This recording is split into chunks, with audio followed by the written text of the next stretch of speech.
This hearing will come to order. Senator Cantwell is going to join us in person, but she joins us remotely at the beginning of the hearing. We have convened this morning to continue the work of this committee to ensure that the internet remains a free and open space and that the laws that govern it are sufficiently up to date. The internet is a great American success story, thanks in large part to the regulatory and legal structure our government put in place. But we cannot take that success for granted. The openness and freedom of the internet are under attack. Soon we will hear from the CEOs of three of the most prominent internet platforms, Facebook, Google, and Twitter. Our witnesses include Mr. Jack Dorsey of Twitter, Mr. Sundar Pichai of Alphabet Incorporated and its subsidiary Google, and Mr. Mark Zuckerberg of Facebook. On October 1st, this committee voted on a bipartisan and unanimous basis to approve the issuance of subpoenas. After discussions among representatives of the companies and the committee, the witnesses agreed to attend the hearing voluntarily and remotely. There is strong agreement on both sides of the aisle that hearing from these witnesses is important to the deliberations before this committee, including deliberations on what legislative reforms are necessary to ensure a free and open internet. For almost 25 years, the preservation of internet freedom has been the hallmark of a thriving digital economy in the United States. This success has largely been attributed to a light-touch regulatory framework and to Section 230 of the Communications Decency Act, often referred to as the 26 words that created the internet. There is little dispute that Section 230 played a critical role in the early development and growth of online platforms. Section 230 gave content providers protection from liability to remove and moderate content that they or their users considered to be, quote, obscene, lewd, lascivious, filthy, excessively violent, harassing, or otherwise objectionable, end quote. This liability shield has been pivotal in protecting online platforms from endless and potentially ruinous lawsuits. But it has also given these internet platforms the ability to control, stifle, and even censor content in whatever manner meets their respective standards. The time has come for that free pass to end. After 24 years of Section 230 being the law of the land, much has changed. The internet is no longer an emerging technology. The companies before us today are no longer scrappy startups operating out of a garage or a dorm room. They are now among the world's largest corporations, wielding immense power in our economy, culture, and public discourse. Immense power. The applications they have created are connecting the world in unprecedented ways, far beyond what lawmakers could have imagined 3 decades ago. These companies are controlling the overwhelming flow of news and information that the public can share and access. One noteworthy example occurred just 2 weeks ago, after our subpoenas were unanimously approved. The New York Post, the country's 4th largest newspaper, ran a story revealing communications between Hunter Biden and a Ukrainian official. The report alleged that Hunter Biden facilitated a meeting with his father, Joe Biden, who was then Vice President of the United States. Almost immediately, both Twitter and Facebook took steps to block or limit access to the story. Facebook, according to its policy communications manager, began, quote, reducing its distribution on the platform, unquote, pending a third-party check, a third-party fact check. Twitter went beyond that, blocking all users, including the House Judiciary Committee, from sharing the article on feeds and through direct messages. Twitter even locked the New York Post account entirely, claiming the story included hacked materials and was potentially harmful. It is worth noting that both Twitter and Facebook's aversion to hacked materials has not always been so stringent. For example, when the president's tax returns were illegally leaked, neither company acted to restrict access to that information. Similarly, the now discredited Steele dossier was widely shared without fact-checking or disclaimers. This apparent double standard would be appalling under normal circumstances, but the fact that selective censorship is occurring in the midst of the 2020 election cycle dramatically amplifies the power wielded by Facebook and Twitter. Google recently generated its own controversy when it was revealed that the company threatened to cut off several conservative websites, including The Federalist, from their ad platform. Make no mistake, for sites that rely heavily on advertising revenue for their bottom line, being blocked from Google's services or demonetized can be a death sentence. According to Google, the offense of these websites was posting user-submitted comment sections that included objectionable content. But Google's own platform, YouTube, hosts user-submitted comment sections for every video uploaded. It seems that Google is far more zealous in policing conservative sites than its own YouTube platform for the same types of offensive and outrageous language. It is ironic that when the subject is net neutrality, technology companies, including Facebook, Google, and Twitter, have warned about the grave threat of blocking or throttling the flow of information on the internet. Meanwhile, these same companies are actively blocking and throttling the distribution of content on their own platforms and are using protections under Section 30 to do it. Is it any surprise that voices on the right are complaining about hypocrisy, or even worse, anti-democratic election interference? These recent incidents are only the latest in a long trail of censorship and suppression of conservative voices on the internet. Reasonable observers are left to wonder whether big tech firms are obstructing the flow of information to benefit one political ideology or agenda. My concern is that these platforms have become powerful arbiters of what is true and what content users can access. The American public gets little insight into the decision-making process when content is moderated, and users have little recourse when they are censored or restricted. I hope we can all agree that the issues the committee will discuss today are ripe for thorough examination and action. I have introduced legislation to clarify the intent of Section 230's liability protections and increase the accountability of companies who engage in content moderation. The Online Freedom and Viewpoint Diversity Act would make important changes to right-size the liability shield and make clear what type of content moderation is protected. This legislation would address the challenges we have discussed while still leaving fundamentals of Section 230 in place. Although some of my colleagues on the other side of the aisle have characterized this as a purely partisan exercise, there is strong bipartisan support for reviewing Section 230. In fact, both presidential candidates, Trump and Biden, have proposed repealing Section 230 in its entirety, a position I have not yet embraced. I hope we can focus today's discussion on the issues that affect all Americans. Protecting a true diversity of viewpoints and free discourse is central to our way of life.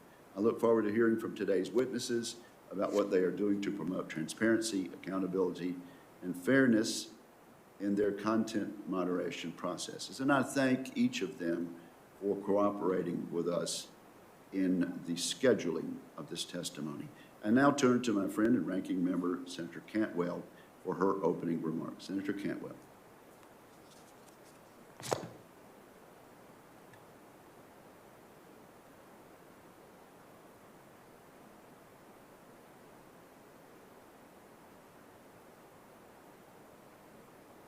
The beautiful state of Washington in my Senate office here in Washington, D.C. Shows the various ecosystems of the state of Washington, which we very much appreciate. I bring that up because just recently, the Seattle area was named the #1 STEM economy in the United States. That is the most STEM workforce in the United States of America. So these issues about how we harness the information age to work for us and not against us is something that we deal with every day of the week, and we want to have discussion and discourse. I believe that discussion and discourse today should be broader than just 230. There are issues of privacy that our committee has addressed and issues of how to make sure there is a free and competitive news market. I noticed today we're not calling in the NAB or the Publishers Association, asking them why they haven't printed or reprinted information that you allude to in your testimony that you wish was more broadly distributed. To have the competition in the news market is to have a diversity of voices and diversity of opinion. And in my report just recently released, we show that true competition really does help perfect information, both for our economy and for the health of our democracy. So I do look forward to discussing these issues today.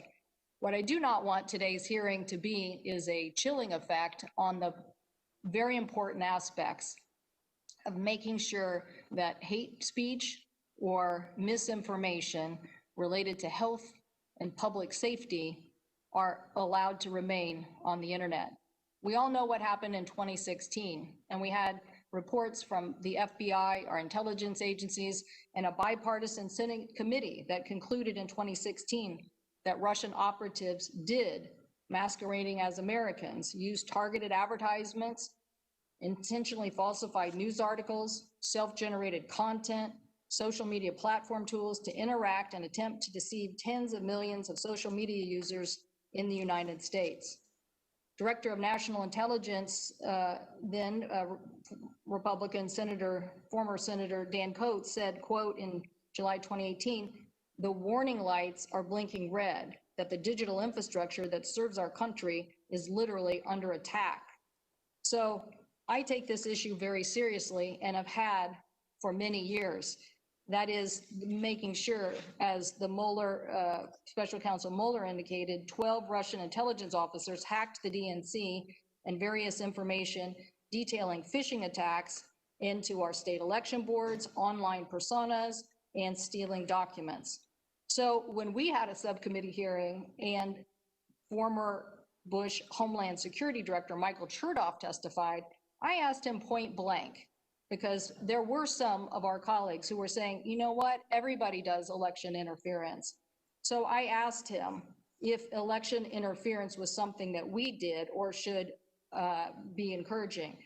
He responded that he agreed, quote, "Interfering with infrastructure or elections is completely off limits and unacceptable."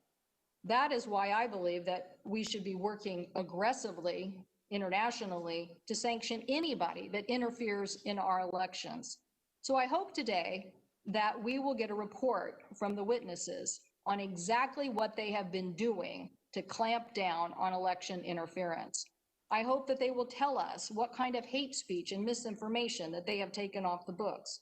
It is no secret that there are various state actors who are doing all they can to take a whack at democracy, to try to say that our way of government, that our way of life, that our way of freedom of speech and information is somehow not as good as we have made it being the beacon of democracy around the globe. I am not going to let or tolerate people to continue to whack at our election process, our vote by mail system, or the ability of tech platforms, security companies, our law enforcement entities, and the collective community to speak against misinformation and hate speech. We have to show that the United States of America stands behind our principles and that our principles do also transfer to the responsibility of communication online. As my colleagues will note, we've all been through this in the past. That is why you, Mr. Chairman, and I, and Senators Rosen and Thune sponsored the HACT Act, that is to help increase the security and cybersecurity of our nation and create a workforce that can fight against that. That is why I joined with Van Hollen and Rubio on the Deter Act, especially in establishing sanctions against Russian election interference. and to continue to make sure that we build the infrastructure of tomorrow. So I know that some people think that these issues are out of sight and out of mind. I guarantee you they're not. There are actors who have been at this for a long time. They wanted to destabilize Eastern Europe, and we became the second act when they tried to destabilize our democracy here by sowing disinformation. I want to show them that we in the United States do have fair elections. We do have a fair process. We are going to be that beacon of democracy. So I hope that as we talk about 230 today and we hear from the witnesses on the progress that they have made in making sure that disinformation is not allowed online, that we will also consider ways to help build and strengthen that. That is to say, as some of those who are testifying today, what can we do on transparency, on reporting, on analysis? And yes, I think you're going to hear a lot about algorithms today, and the kind of oversight that we all want to make sure that we can continue to have a diversity of voices in the United States of America, both online and offline. I do want to say, though, Mr. Chairman, I am concerned about the vertical nature of news and information. Today, I expect to ask the witnesses about the fact that I believe they create a choke point for local news. The local news media have lost 70% of their revenue over the last decade, and we have lost thousands of journalistic jobs that are important. It was even amazing to me that the sequence of events yesterday had me being interviewed by someone at a newspaper who was funded by a joint group of the Knight Foundation and probably Facebook funds to interview me about the fact that the news media and broadcast has fallen on such a decline because of loss of revenue as they've made the transition to the digital age. Somehow we have to come together to show that the diversity of voices that local news represent need to be dealt with fairly when it comes to the advertising market, and that too much control in the advertising market puts a foot on their ability to continue to move forward and grow in the digital age. Just as other forms of media have made the transition, and yes, still making the transition, we want to have a very healthy and dynamic news media across the United States of America. So I plan to ask the witnesses today about that. I wish we had time to go into depth on privacy and privacy issues, but Mr. Chairman, you know, and so does Senator Thune and other colleagues of the committee on my side, how important it is that we protect American consumers on privacy issues. That we're not done with this work, that there is much to do to bring consensus in the United States on this important issue. And I hope that as we do have time or in the follow-up to these questions, that we can ask the witnesses about that today. But make no mistake, gentlemen, thank you for joining us. But this is probably one of many conversations that we will have about all of these issues. But again, let's harness the information age, as you are doing, but let's also make sure that consumers are fairly treated and that we are making it work for all of us to guarantee our privacy, our diversity of voices, and upholding our democratic principles, and the fact that we, the United States of America, stand for freedom of information and freedom of the press. Thank you. Thank you, Senator Cantwell, and certainly you're correct that this will not be the last hearing with regard to this subject matter, and I also appreciate you mentioning your concerns, which I share, about local journalism. At this point, we are about to receive testimony from our witnesses. Before we begin that, let me remind members that today's hearing will provide senators with 7-minute rounds, with a round of 7-minute questioning rather than the usual 5 minutes that we have done in the past. At 7 minutes, the gavel will, let's say at a few seconds after 7 minutes, the gavel will go down. Even so, this hearing could last some 3 hours and 42 minutes at that rate. So this will be an extensive and lengthy hearing. Members are advised that we will adhere closely to that 7-minute limit. And also, shortly before noon, at the request of one of our witnesses, we will take a short 10-minute break. With that, we welcome our panel of witnesses, thank them for their testimony, and ask them to give their opening statements, summarizing them in some 5 minutes. The entire statement will be added at this point in the record, and we will begin with Mr. Jack Dorsey of Twitter. Sir, are you here? Do you hear us, and do we have contact with you? Yes, can you hear me? Yes, yes. So thank you for being with us, and you are now recognized for 5 minutes, sir. Okay, thank you, members of the Commerce Committee, for the opportunity to speak with the American people about Twitter and Section 230. My remarks will be brief so we can get to questions. Section 230 is the most important law protecting internet speech, and removing Section 230 will remove speech from the internet. Section 230 gave internet services two important tools. The first provides immunity from liability for users' content. The second provides good Samaritan protections for content moderation and removal, even of constitutionally protected speech, as long as it's done in good faith. That concept of good faith is what's being challenged by many of you today. Some of you don't trust we're acting in good faith. That's the problem I want to focus on solving. How do services like Twitter earn your trust? How do we ensure more choice in the market if we don't? There are three solutions we'd like to propose to address the concerns raised, all focused on services that decide to moderate or remove content. They could be expansions to Section 230, new legislative frameworks, or a commitment to industry-wide self-regulation best practices.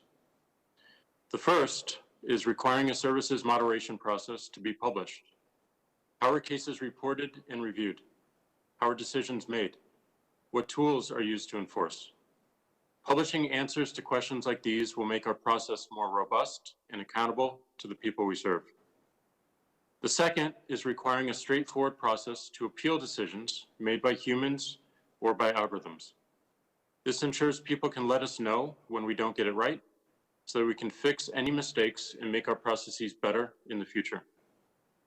And finally, much of the content people see today is determined by algorithms, with very little visibility into how they choose what they show. We took a first step in making this more transparent by building a button to turn off our home timeline algorithms. It's a good start, but we're inspired by the market approach suggested by Dr. Stephen Wolfram before this committee in June 2019.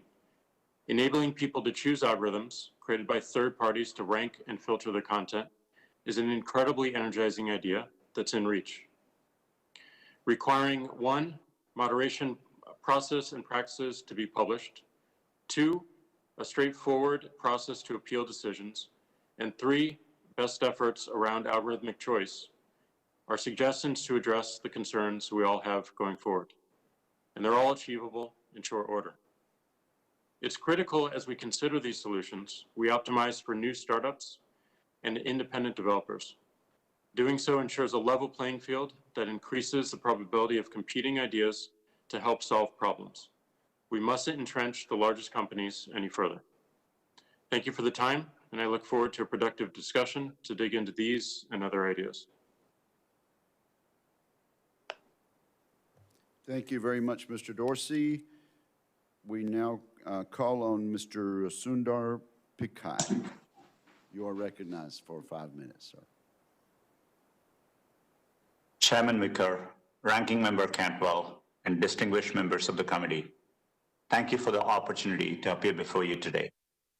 The internet has been a powerful force for good over the past 3 decades. It has radically improved access to information, whether it's connecting Americans to jobs, getting critical updates to people in times of crisis, or helping a parent find answers to questions like, how can I get my baby to sleep through the night? At the same time, people everywhere can use their voices to share new perspectives, express themselves, and reach broader audiences than ever before. Whether you're a barber in Mississippi or a home renovator in Indiana, you can share a video, and build a global fan base and a successful business right from your living room. In this way, the internet has been one of the world's most important equalizers. Information can be shared and knowledge can flow from anyone to anywhere. The same low barriers to entry also make it possible for bad actors to cause harm. As a company whose mission is to organize the world's information and make it universally accessible and useful, Google is deeply conscious of both the opportunities and risks the internet creates. I'm proud that Google's information services like search, Gmail, Maps, and Photos provide thousands of dollars a year in value to the average American for free. We feel a deep responsibility to keep the people who use our products safe and secure and have long invested in innovative tools to prevent abuse of our services. When it comes to privacy, we are committed to keeping your information safe, treating it responsibly, and putting you in control. We continue to make privacy improvements, like the changes I announced earlier this year to keep less data by default, and support the creation of comprehensive federal privacy laws. We are equally committed to protecting the quality and integrity of information on our platforms and supporting our democracy in a nonpartisan way. As just one timely example, our information panels on Google and YouTube inform users about where to vote and how to register. We've also taken many steps to raise up high-quality journalism, from sending 24 billion visits to news websites globally every month, to our recent $1 billion investment in partnerships with news publishers. Since our founding, we've been deeply committed to the freedom of expression. We also feel a responsibility to protect people who use our products from harmful content and to be transparent about how we do that. That's why we set and publicly disclose clear guidelines for our products and platforms, which we enforce impartially. We recognize that people come to our services with a broad spectrum of perspectives, and we are dedicated to building products that are helpful to users of all backgrounds and viewpoints. Let me be clear, we approach our work without political bias, full stop. To do otherwise would be contrary to both our business interests and our mission, which compels us to make information accessible to every type of person, no matter where they live or what they believe. Of course, our ability to provide access to a wide range of information is only possible because of existing legal frameworks like Section 230. The United States adopted Section 230 early in the Internet's history, and it has been foundational to US leadership in the tech sector. It protects the freedom to create and share content while supporting the ability of platforms and services of all sizes to responsibly address harmful content. We appreciate that this committee has put great thought into how platforms should address content. We look forward to having these conversations. As you think about how to shape policy in this important area, I would urge the committee to be very thoughtful about any changes to Section 230 and to be very aware of the consequences those changes might have on businesses and customers. At the end of the day, we all share the same goal: free access to information for everyone and responsible protections for people and their data. We support legal frameworks that achieve these goals. I look forward to engaging with you today about these important issues and answering your questions. Thank you. Thank you very much, Mr. Pakai. Members should be advised at this point that we are unable to make contact with Mr. Mark Zuckerberg. We are told by Facebook staff that he is alone and attempting to connect with this hearing, and that they are requesting a 5-minute recess at this point to see if that connection can be made. I think this is a most interesting development, but we're going to accommodate the request of the Facebook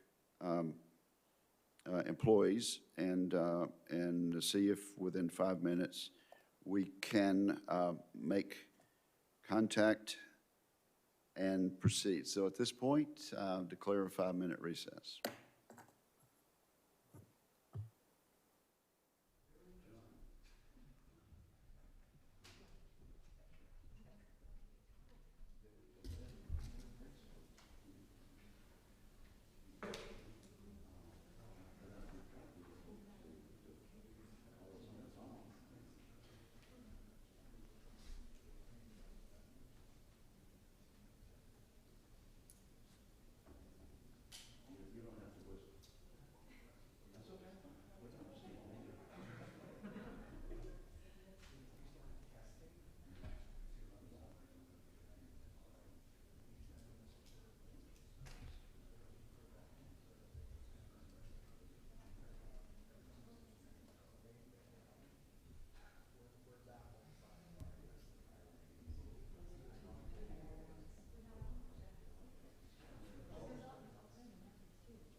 Call the hearing back into order, and we're told that in less than 5 minutes we have success.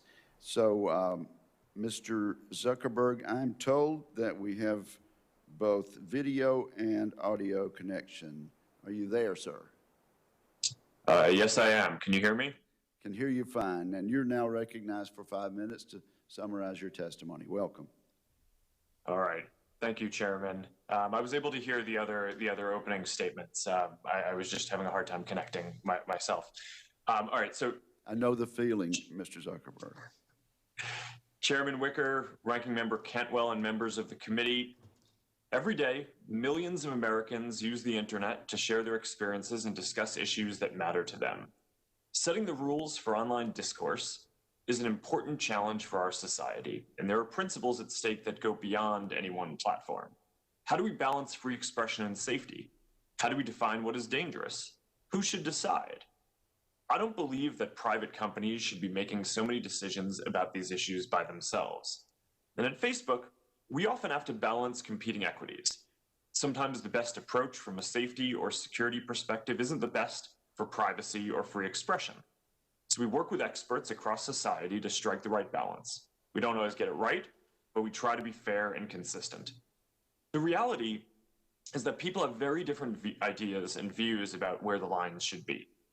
Democrats often say that we don't remove enough content, and Republicans often say we remove too much. I expect that we'll hear some of those criticisms today. And the fact that both sides criticize us doesn't mean that we're getting this right. But it does mean that there are real disagreements about where the limits of online speech should be. And I think that's understandable. People can reasonably disagree about where to draw the lines. That's a hallmark of democratic societies, especially here in the US with our strong First Amendment tradition. But it strengthens my belief that when a private company is making these calls, we need a more accountable process that people feel is legitimate and that gives platforms certainty. At Facebook, we publish our standards and issue quarterly reports on the content that we take down. We launched an independent oversight board that can overturn our decisions, and we've committed to an audit of our content reports. But I believe Congress has a role to play too in order to give people confidence that the process is carried out in a way that balances society's deeply held values appropriately, and that's why I've called for regulation. Right now, the discussion is focused on Section 230. Some say that ending 230 would solve all of the internet's problems. Others say that it would end the internet as we know it. From our perspective, Section 230 does two basic things. First, it encourages free expression, which is fundamentally important. Without 230, platforms could potentially be held liable for everything that people say. They'd face much greater pressure to take down more content to avoid legal risk. Second, it allows platforms to moderate content. Without 230, platforms could face liability for basic moderation, like removing harassment that impacts the safety of their communities. Now, there's a reason why America leads in technology. Section 230 helped create the internet as we know it. It has helped new ideas get built and our companies to spread American values around the world, and we should maintain this advantage. But the internet has also evolved, and I think that Congress should update the law to make sure that it's working as intended. One important place to start would be making content moderation systems more transparent. Another would be to separate good actors from bad actors by making sure that companies can't hide behind Section 230 to avoid responsibility for intentionally facilitating illegal activity on their platforms. We're open to working with Congress on these ideas and more. I hope the changes that you make will ring true to the spirit and intent of 230. There are consequential choices to make here, and it's important that we don't prevent the next generation of ideas from being built. Now, although this hearing is about content policy, I also want to cover our election preparedness work. Voting ends in 6 days. We're in the midst of a pandemic, and there are ongoing threats to the integrity of this election. Since 2016, Facebook has made major investments to stop foreign interference. We've hired more than 35,000 people to work on safety and security. We've disrupted more than 100 networks coming from Russia, Iran, and China, and more that were misleading people about who they are and what they're doing, including 3 just this week. This is an extraordinary election, and we've updated our policies to reflect that. We're showing people reliable information about voting and results, and we've strengthened our ads and misinformation policies. We're also running the largest voting information campaign in US history. We estimate that we've helped more than 4.4 million people register to vote, and 100,000 people volunteer to be poll workers. Candidates on both sides continue to use our platforms to reach voters. Now, people are rightly focused on the role that technology companies play in our elections. I'm proud of the work that we've done to support our democracy. This is a difficult period, but I believe that America will emerge stronger than ever, and we're focused on doing our part to help. Well, thank you. Thank you very much, Mr. Zuckerberg, and thanks to all of our witnesses. We will now, I think we're supposed to set the clock to 7 minutes, and I see 5 minutes up there, but somehow we'll keep time, so there we are. Okay. Well, thank you all. Let me start then with Mr. Dorsey. Mr. Dorsey, the committee has compiled dozens and dozens of examples of conservative content being censored and suppressed by your platforms over the last 4 years. I entered these examples into the record on October 1st when the committee voted unanimously to issue the subpoenas. And thank you all 3 again for working with us on the scheduling, alleviating the necessity for actually exercising the subpoenas. Mr. Dorsey, your platform allows foreign dictators to post propaganda, typically without restriction, yet you routinely restrict the President of the United States. And here's an example. In March, a spokesman for the Chinese Communist Party falsely accused the U.S. military of causing the coronavirus epidemic. He tweeted, quote, "CDC was caught on the spot. When did patient 0 begin in the U.S.? How many people are infected? What are the names of the hospitals? It might be the U.S. Army who brought the epidemic to Wuhan," and on and on. After this tweet was up for some 2 months, Twitter added a fact-check label to this tweet after being up for 2 months. However, when President Trump tweeted about how mail-in ballots are vulnerable to fraud, a statement that I subscribe to and agree with, and a statement that is in fact true, Twitter immediately imposed a fact-check label on that tweet. Mr. Dorsey, how does a claim by Chinese communists that the U.S. military is to blame for COVID remain up for 2 months without a fact check, and the president's tweet about security of mail-in ballots get labeled instantly? Well, first and foremost, as you mentioned, we did label that tweet. As we think about enforcement, we consider severity of potential offline harm, and we act as quickly as we can. We have taken action against tweets from world leaders all around the world, including the president. And we did take action on that tweet because we saw it. We saw the confusion it might encourage, and we labeled it accordingly. And the goal with our labeling— You're speaking of the president's tweet? Yes. Okay. The goal of our labeling is to provide more context, to connect the dots so that people can have more information so they can make decisions for themselves. We've created these policies recently. We are enforcing them.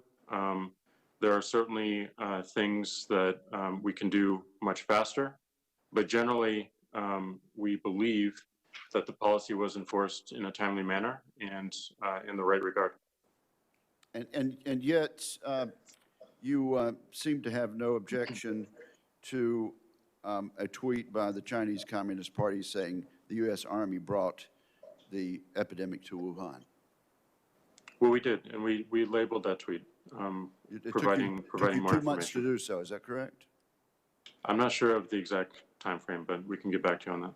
So you're going to get back to us as to how a tweet from the Chinese Communist Party falsely accusing the U.S. military of causing the coronavirus epidemic was left up for 2 months with no comment from Twitter, while the President of the United States making a statement about being careful about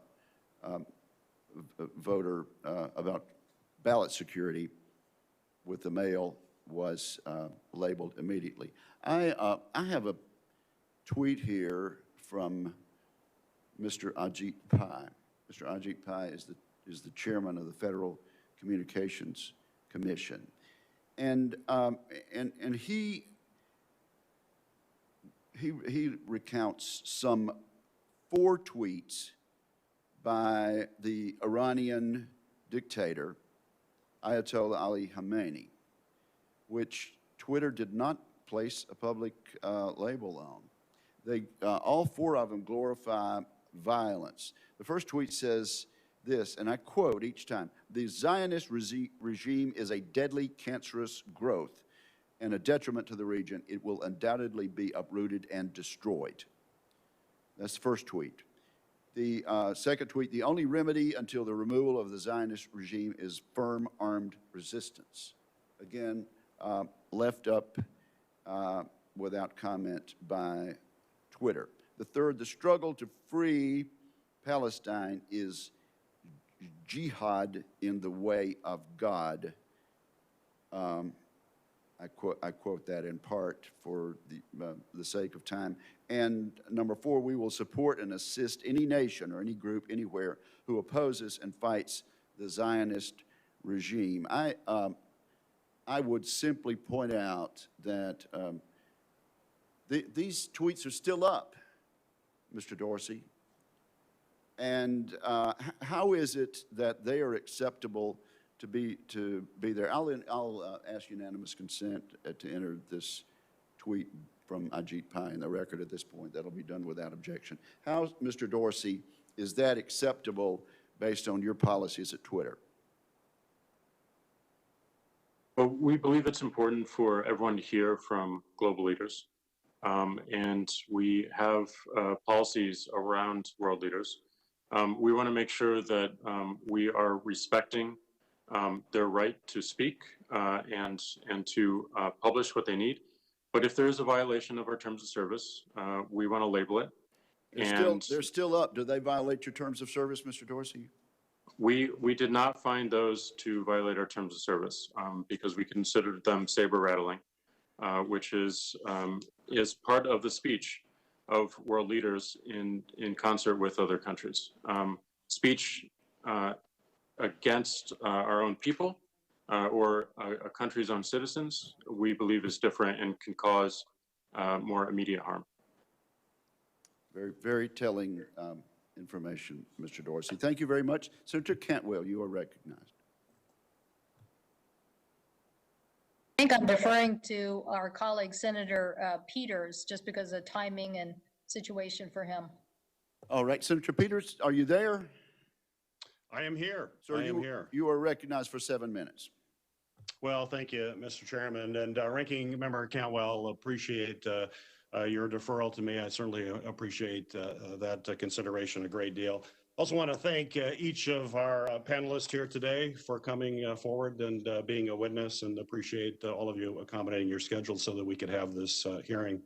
My first question is for Mr. Zuckerberg, and I want to start off by saying how much I appreciated our opportunity last night to speak at length on a number of issues. And as I told you last night, I appreciate the Facebook's efforts to assist law enforcement to disrupt a plot to kidnap and then to hold a sham trial and kill our governor, Governor Whitmer. The individuals in that case apparently used Facebook for a broad recruiting effort, but then they actually planned the specifics of that operation off of your platform. My question is, when users reach the level of radicalization that violates your community standards, you often will ban those groups and you then drive them off to other platforms. Those platforms tend to have less transparency and oversight. But the issue that I'd like you to address is for those individuals that remain on your platform, they're often far down the path of radicalization, but they are definitely looking for an outlet. And I understand that Facebook has recently adopted a strategy to redirect users who are searching, for example, for election misinformation. But it doesn't seem that that policy applies to budding violent extremists. Mr. Zuckerberg, do you believe that the platform your platform has a responsibility to off-ramp users who are on the path to radicalization by violent extremist groups? Senator, thanks for the question. I think this is very important. And my understanding is that we actually do a little of what you're talking about here. If people are searching for, I think, for example, white supremacist organizations, of which we ban those, we treat them as terrorist organizations. Not only are we not going to show that content, but I think we try to, where we can, highlight information that would be helpful, and I think we try to work with experts on that. I can follow up and get you more information on the scope of those activities and when we invoke that. But I certainly agree with the spirit of the question that this is a good idea and something that we should continue pursuing and perhaps expand. Well, I appreciate those comments. I'm the ranking member on Senate Homeland Security Committee, and what we're seeing is a rise of violent extremist groups, which is very troubling. And certainly we need to work very closely with you as to how do we disrupt this kind of radicalization, especially folks that are using your platform. So I appreciate the opportunity to work further. And as we talked about last night, you asserted that Facebook is proactively working with law enforcement now to disrupt some of these real-world violent attempts that stem from some of that activity that originated your platform. Could you tell me specifically how many threats that you have proactively referred to local or state law enforcement prior to being approached for a preservation request? Senator, I don't know the number off the top of my head, so I can follow up with you on that. But it is increasingly common that our systems are able to detect when there's potential issues. And over the last 4 years in particular, we've built closer partnerships with law enforcement and the intelligence community to be able to share those kind of signals. So we're doing more of that, including in the case that you mentioned before around the attempted kidnapping of Governor Whitmer. We identified that as a signal to the FBI I think it was about 6 months ago, when we started seeing some suspicious activity on our platform, and there's certainly that's part of our routine and how we operate. Well, Mr. Zuckerberg, discovery tools and recommendation algorithms that your platforms use does serve up potentially extremist content based on the user profiles of folks. As we seek to understand why membership in these extremist groups is rising, I would hope that your companies are right now engaging in some forensic analysis of membership once you take down an extremist group to take a look at how that happened on your platform. It's certainly going to better inform us as to how we can disrupt this type of recruitment into extremist groups. My question for you, though, is that in 2016, you said, and this was apparently an internal Facebook internal document that was reported by the Wall Street Journal, that said that 64% of members of violent groups became members because of your platform's recommendation. And I'll quote from that report that was reported in the Wall Street Journal. It said, "Our recommendation systems grow the problem." That's clearly very concerning. And I know in response to that report in 2016, you had made changes to your policies, you made changes to some of the algorithms that existed at that time. My question is, have you seen a reduction in your platform's facilitation of extremist group recruitment since those policies were changed? Senator, I'm not familiar with that specific study, but I agree with the concern, and making sure that our recommendation systems for what groups people are given the opportunity to join is certainly one important vector for addressing this issue. And we've taken a number of steps here, including disqualifying groups from being included in our recommendation system at all if they routinely are being used to share misinformation, or if they have content violations, or a number of other criteria. So I'm quite focused on this. I agree with where you're going with that question. I don't have any data today on the real world impact of that yet, but I think that addressing this upstream is very important. So I appreciate you agreeing with that, and that we need more data. Is it that you don't have the data just at the top of your head, or that it doesn't exist? Well, Senator, certainly the former, and potentially the latter as well. I think it probably takes some time after we make these changes to be able to measure the impact of it. And I'm not aware of what studies are going on into this. This seems like the type of thing that one would want not just internal Facebook researchers to work on, but also potentially a collaboration with independent academics as well. Thank you, Mr. Zuckerberg, and thank you, Senator Peters. Senator Gardner has also asked to go out of order, and Senator Thune has graciously deferred to him. So, Senator Gardner, you are recognized for 7 minutes, sir. Well, thank you, Mr. Chairman, and thank you, Senator Thune, for sharing your time, or at least deferring your time to me. And thank you, Mr. Zuckerberg, Mr. PJ, thank you very much, and Mr. Dorsey, thank you for being here.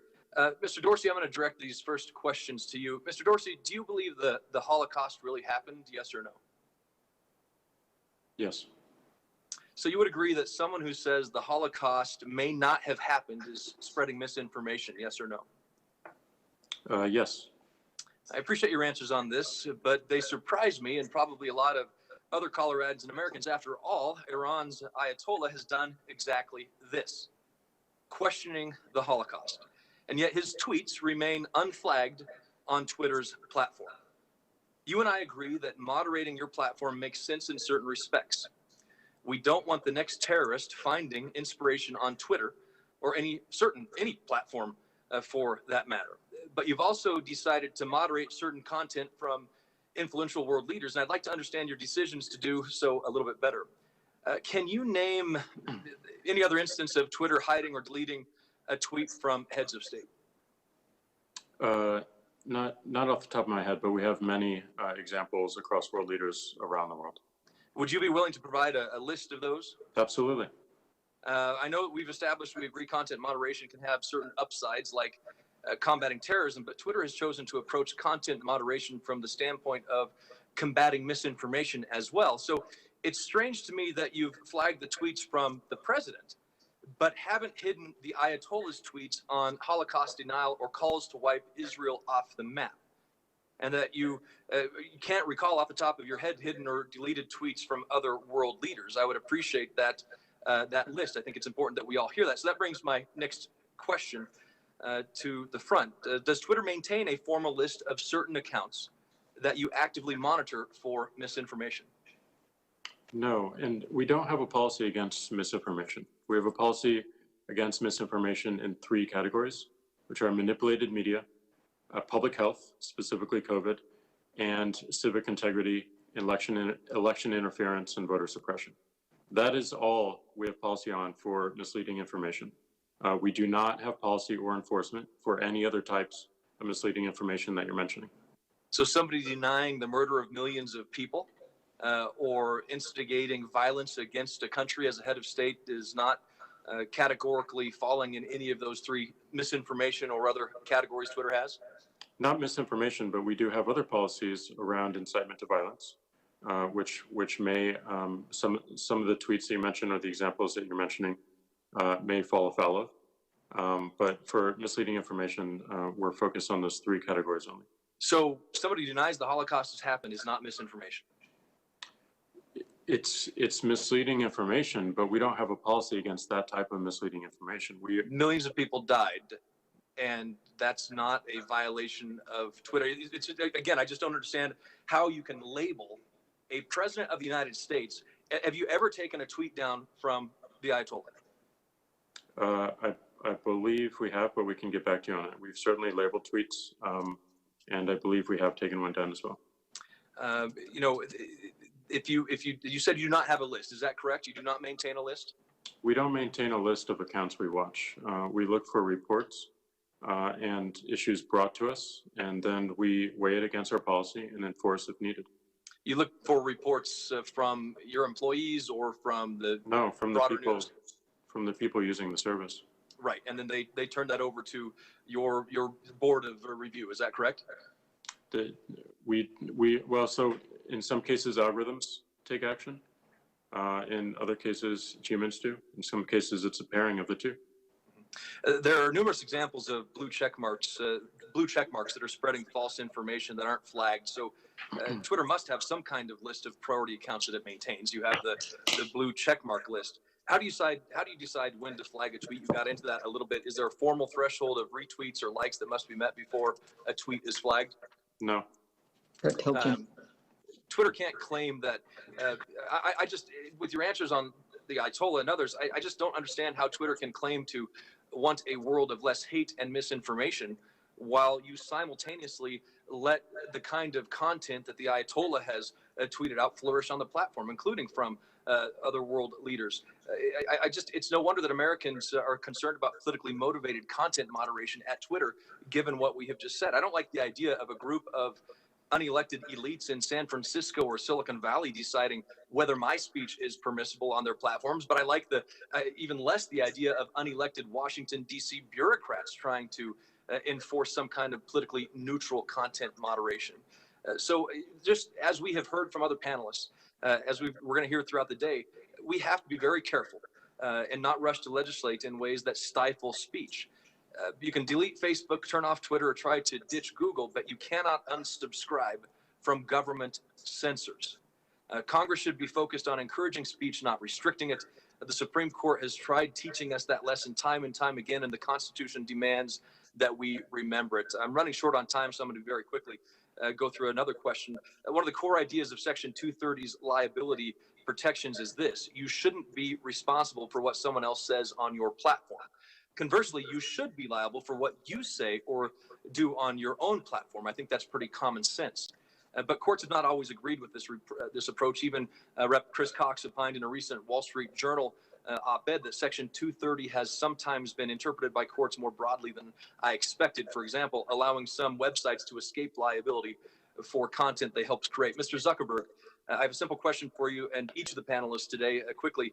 To be clear, I'm not talking about technical tools or operating the platform itself here. I'm purely talking about content. Do you agree that internet platforms should be held liable for the specific content that you yourself create on your own platforms? Yes or no? Very quickly. Senator, I think that that is reasonable. Yes or no, Mr. Dorsey? If Twitter creates specific content, should Twitter be liable for that content? It's reasonable as well. Mr. Piche, same question to you. Yes or no, should Google be liable for the specific content that it creates? If we are acting as a publisher, I would say yes. The specific content that you create on your own platform? Yes. That seems reasonable. Thank you. I think one of the other sides of liability questions in regard to the good faith removal provision in Section 230 that we'll get into a little bit more in the private questions. I know I'm out of time. So, Mr. Chairman, thank you for giving me this time. Senator Thune, thank you as well. And thanks to the witnesses. Thank you, Senator Gardner.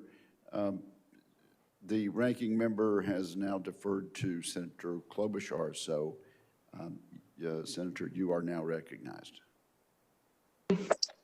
Thank you, Chairman.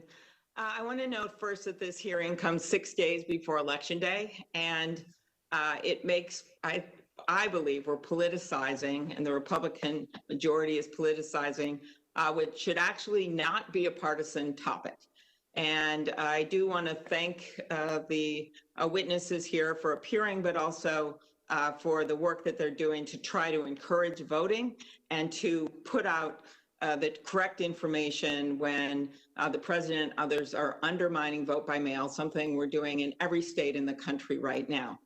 Second point, Republicans failed to pass my Bipartisan Honest Ads Act, and the White House blatantly blocked the bipartisan election security bill that I had with Senator Langford, as well as several other Republicans. And it's one of the reasons I think we need a new president. Third, my Republican colleagues in the Senate, many of them I work with very well in this committee, but we have had 4 years to do something when it comes to antitrust, privacy, local news, a subject that briefly came up, and so many other things. So I'm going to use my time to focus on what I consider, in Justice Ginsburg's words, to be a blueprint for the future. I'll start with you, Mr. Zuckerberg. How many people log into Facebook every day? Senator, it is more than 2 billion. Okay. And how much money have you made on political advertisements in the last 2 years? Senator, I do not know off the top of my head. It is a relatively small part of our revenue. Okay, small for you, but I think it's 2.2 billion, over 10,000 ads sold since May 2018. Those are your numbers, and we can check them later. Do you require Facebook employees to review the content of each of the political ads that you sell in order to ensure that they comply with the law and your own internal rules? Senator, we require all political advertisers to be verified before they could run ads. And I believe we do review advertising as well. But does a real person actually read the political ads that you sell, yes or no? Senator, I imagine that a person does not look at every single ad. Our systems are a combination of artificial intelligence systems and people. We have 35,000 people who do content and security review for us, but given the massive amount of... I really just had a straightforward question because I don't think they do. I think the algorithms hit in because I think the ads instantly are placed. Is that correct? Senator, my understanding of the way the system works is we have computers and artificial intelligence scan everything.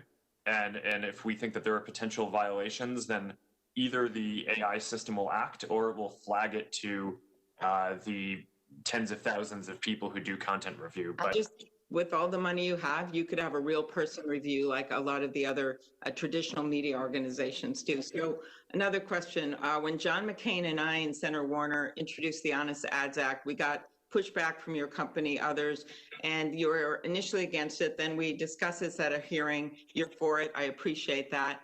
And have you spent any of the money? I know you spent the most money, Facebook spent the most money ever lobbying last year. Have you spent any of the money trying to change or block the bill?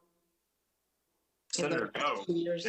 In fact, I've endorsed it publicly and we've implemented it into our systems, even though it hasn't become law. I'm a big You done supporter of the anything in the honest past to try to change it? No? Have you done anything to get it passed?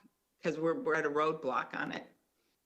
And I do appreciate that you voluntarily implemented some of it, but have you voluntarily implemented the part of the Honest Ads Act where you fully disclose which groups of people are being targeted by political ads?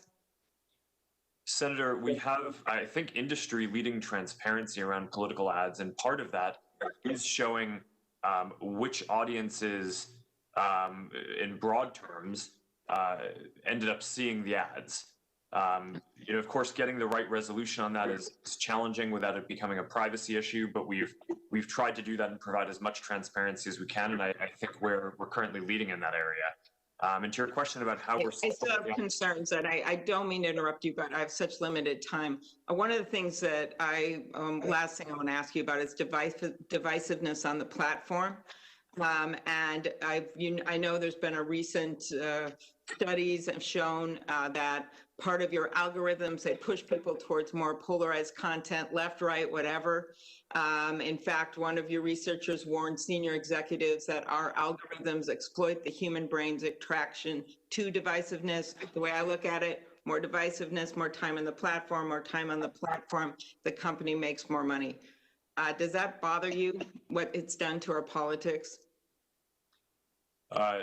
Senator, I respectfully disagree with that characterization of how the systems work. We design our systems to show people the content that's going to be the most meaningful to them, which is not trying to be as divisive as possible. Most of the content on the systems is not political. It's things like making sure that you can see when your cousin had her baby, or Okay. I'm gonna move on to Google here and Mr. Pichai, but I'm telling you right now that that's not what I'm talking about, the cousins and the babies here. I'm talking about conspiracy theories and all the things that I think the senators on both sides of the aisle know what I'm talking about, and I think it's been corrosive. Google, Mr. Pichai, I have not really liked your response to the lawsuit and what's been happening. I think we need a change in competition policy for this country. I hope I'll be able to ask you more about it at the Judiciary Committee. And I think your response isn't just offensive, it's been defiant to the Justice Department and suits all over the world. You control almost 90% of all general search engine queries, 70% of the search advertising market. Don't you see these practices as anti-competitive? Senator, we are a popular general purpose search engine. We do see robust competition in many categories of information. And, we invest significantly in R&D. We are innovating. We are lowering prices in all the markets we are operating in. Happy to, engage and discuss it further. Well, one of your employees testified before the antitrust subcommittee last month, and he suggested that Google wasn't dominant in ad tech, that it was only one of many companies in a highly competitive ad tech landscape. Yet Google has 90% of the publisher ad server market, a product of its DoubleClick acquisition. Does the market sound highly competitive to you when you have 90% of it? Very brief answer. Many publishers can use simultaneously many tools. Amazon and Trade Desk alone have grown significantly in the last 2 years. This is a market in which we share majority of our revenue. Our margins are low. We are happy to take feedback here. We are trying to support the publishing industry, but definitely open to feedback and happy to engage and discuss. Thank you, Mr. Well, Pichai, I think and you've thank gotten you, feedback Senator from the Klobuchar. lawsuit, so you, I'm looking forward to our next hearing to discuss it more. Thank you. Thank you very much. Senator Thune, you're now recognized. Thank you, Mr. Chairman, and I appreciate you convening the hearing today, which is an important follow-up to the subcommittee hearing that we convened in July on Section 230. Many of us here today, and many of those we represent, are deeply concerned about the possibility of political bias and discrimination by large internet and social media platforms. Others are concerned that even if your actions aren't skewed, that they are hugely consequential for our public debate, yet you operate with limited accountability. Such distrust is intensified by the fact that the moderation practices used to suppress or amplify content remain largely a black box to the public. Moreover, the public explanations given by the platforms for taking down or suppressing content too often seem like excuses that have to be walked back after scrutiny. And due to exceptional secrecy with which platforms protect their algorithms and content moderation practices, it's been impossible to prove one way or another whether political bias exists. So users are stuck with anecdotal information that frequently seems to confirm their worst fears, which is why I've introduced two bipartisan bills, the Platform Accountability and Consumer Transparency, or the PACT Act, and the Filter Bubble Transparency Act, to give users, the regulators, and the general public meaningful insight into online content moderation decisions and how algorithms may be amplifying or suppressing information. And so I look forward to continuing that discussion today. My Democrat colleagues suggest that when we criticize the bias against conservatives, that we're somehow working the refs. But the analogy of working the refs assumes that it's legitimate even to think of you as refs.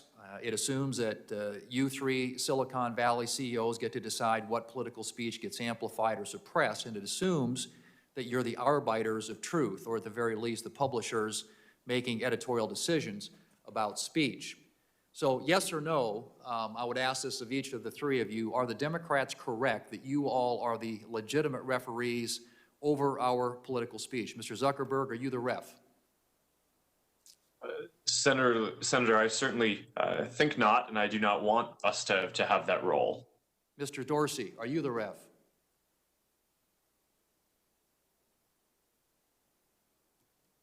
No. Mr. Pashai, are you the ref? Senator, I do think we make content moderation decisions, but we are transparent about it, and we do it to protect users. But we really believe and support maximizing freedom of expression. I'll take that as three no's, and I agree with that. You are not the referees of our political speech. That's why all three of you have to be more transparent and fair with your content moderation policies and your content selection algorithms, because at the moment, it is, as I said, largely a black box. There's real mistrust among the American people about whether you're being fair or transparent.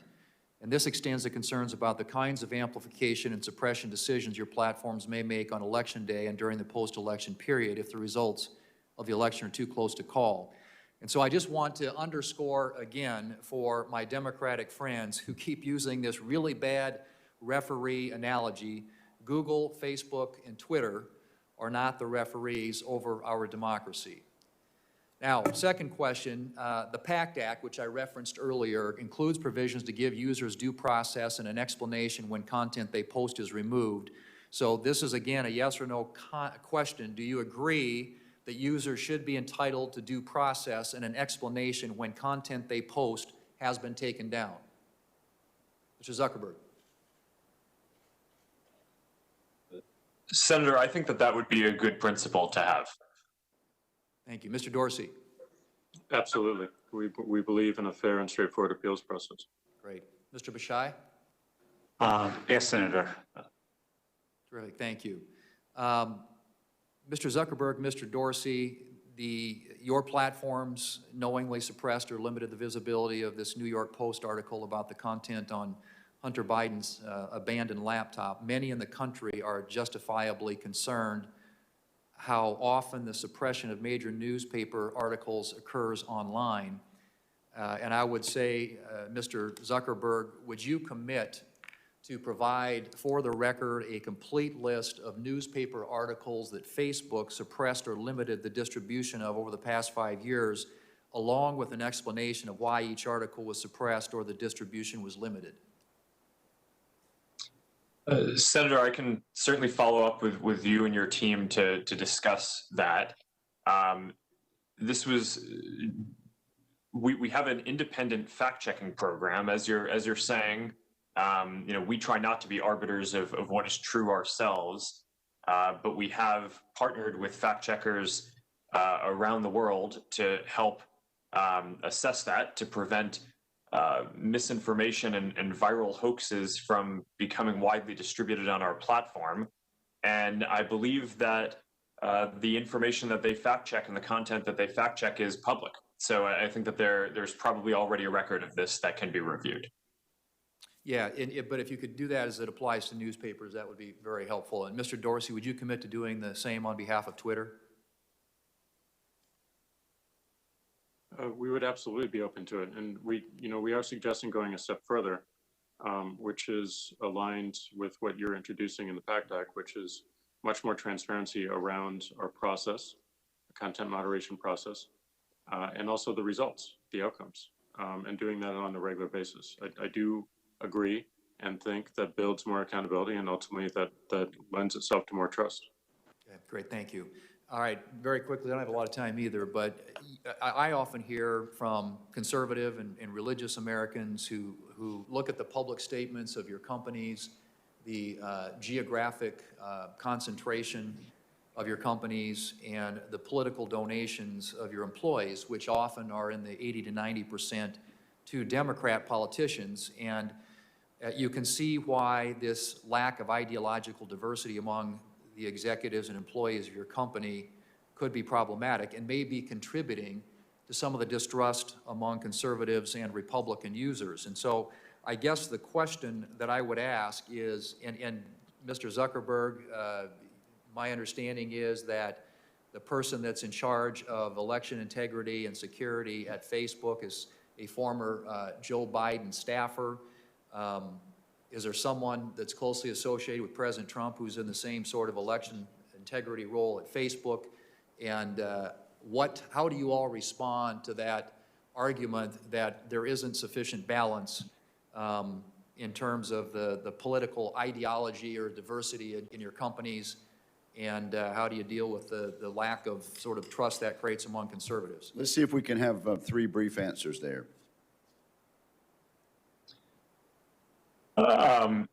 Senator, I think having balance is valuable, and we try to do that. I'm not aware of the example that you say of someone in charge of this process who worked for Biden in the past. So we can follow up on that if that's right. Follow up on the record for the rest of this answer, please, Mr. Zuckerberg. Thank you.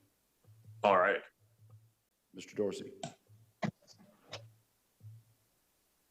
Well, this is why I do believe it's important to have more transparency around our process and our practices. And it's independent of the viewpoints that our employees hold. We need to make sure that we're showing people that we have objective policies and enforcement. And Mr. Pecan. In these teams, there are people who are liberal, Republican, libertarian, and so on. We are committed. We consult widely with important third-party organizations across both sides when we develop our policies. And as a CEO, I'm committed to running it without any political bias, but happy to engage more on answer. Thank you, gentlemen, and thank you, Senator Thune. The ranking member has now deferred to Senator Blumenthal. Sir, you are recognized. Thanks, Mr. Chairman, and thank you to the ranking member.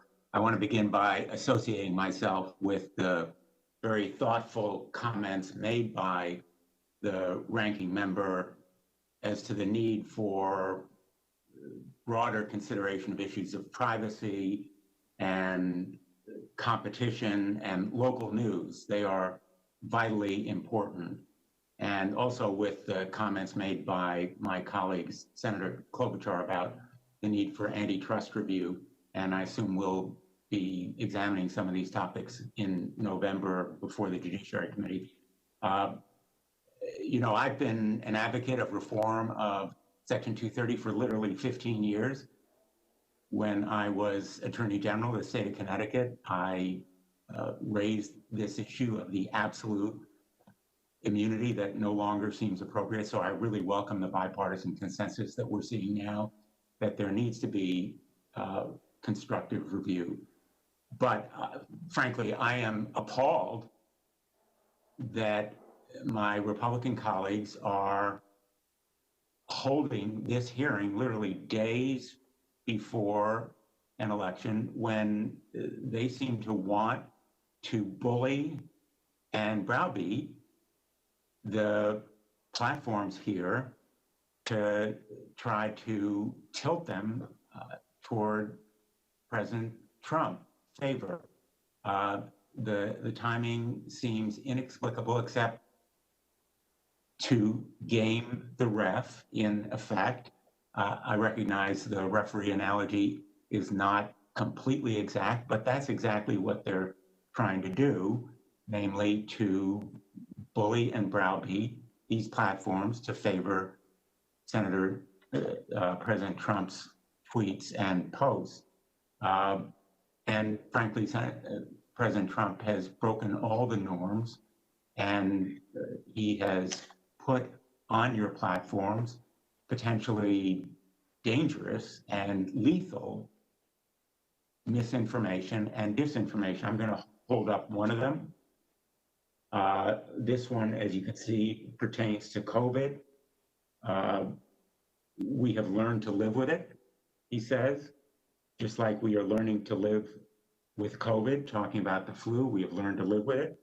In most populations, far less lethal. He has said that children, I would say almost definitely, but almost immune from this disease. He has said about the elections, big problems and discrepancies with mail-in ballots all over the USA, must have final total on November 3rd. Fortunately, the platforms are acting to label or take down these kinds of posts, but my Republican colleagues have been silent. They've lost their phones or their voices, and the platforms, in my view, have.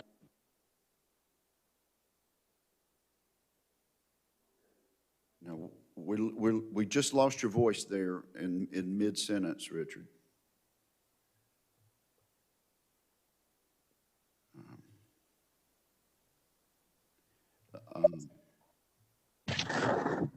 Let's suspend for just a minute till we get.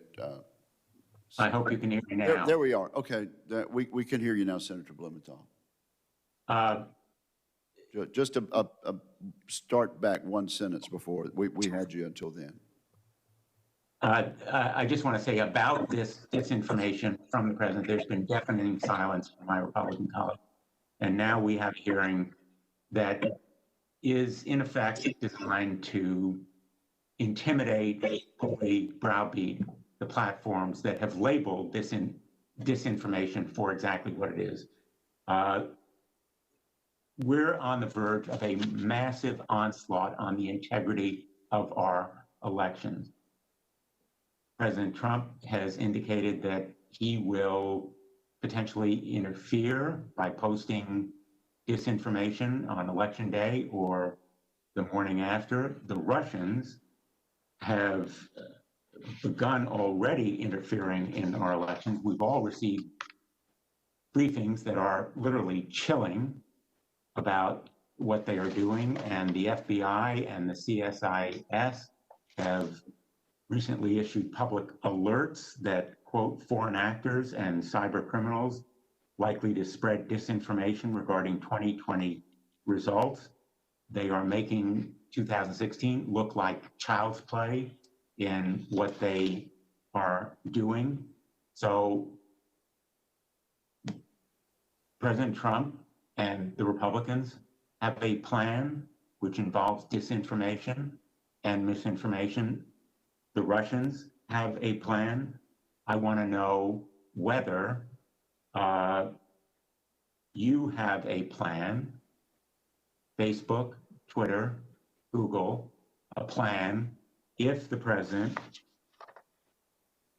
uses your platforms to say on the day of the election that there is rigging or fraud without any basis in evidence, or attempts to say that the election is over and the counting of votes must stop either on November 4th or some day subsequent. And I would like, as to this question about whether you have a plan, a yes or no.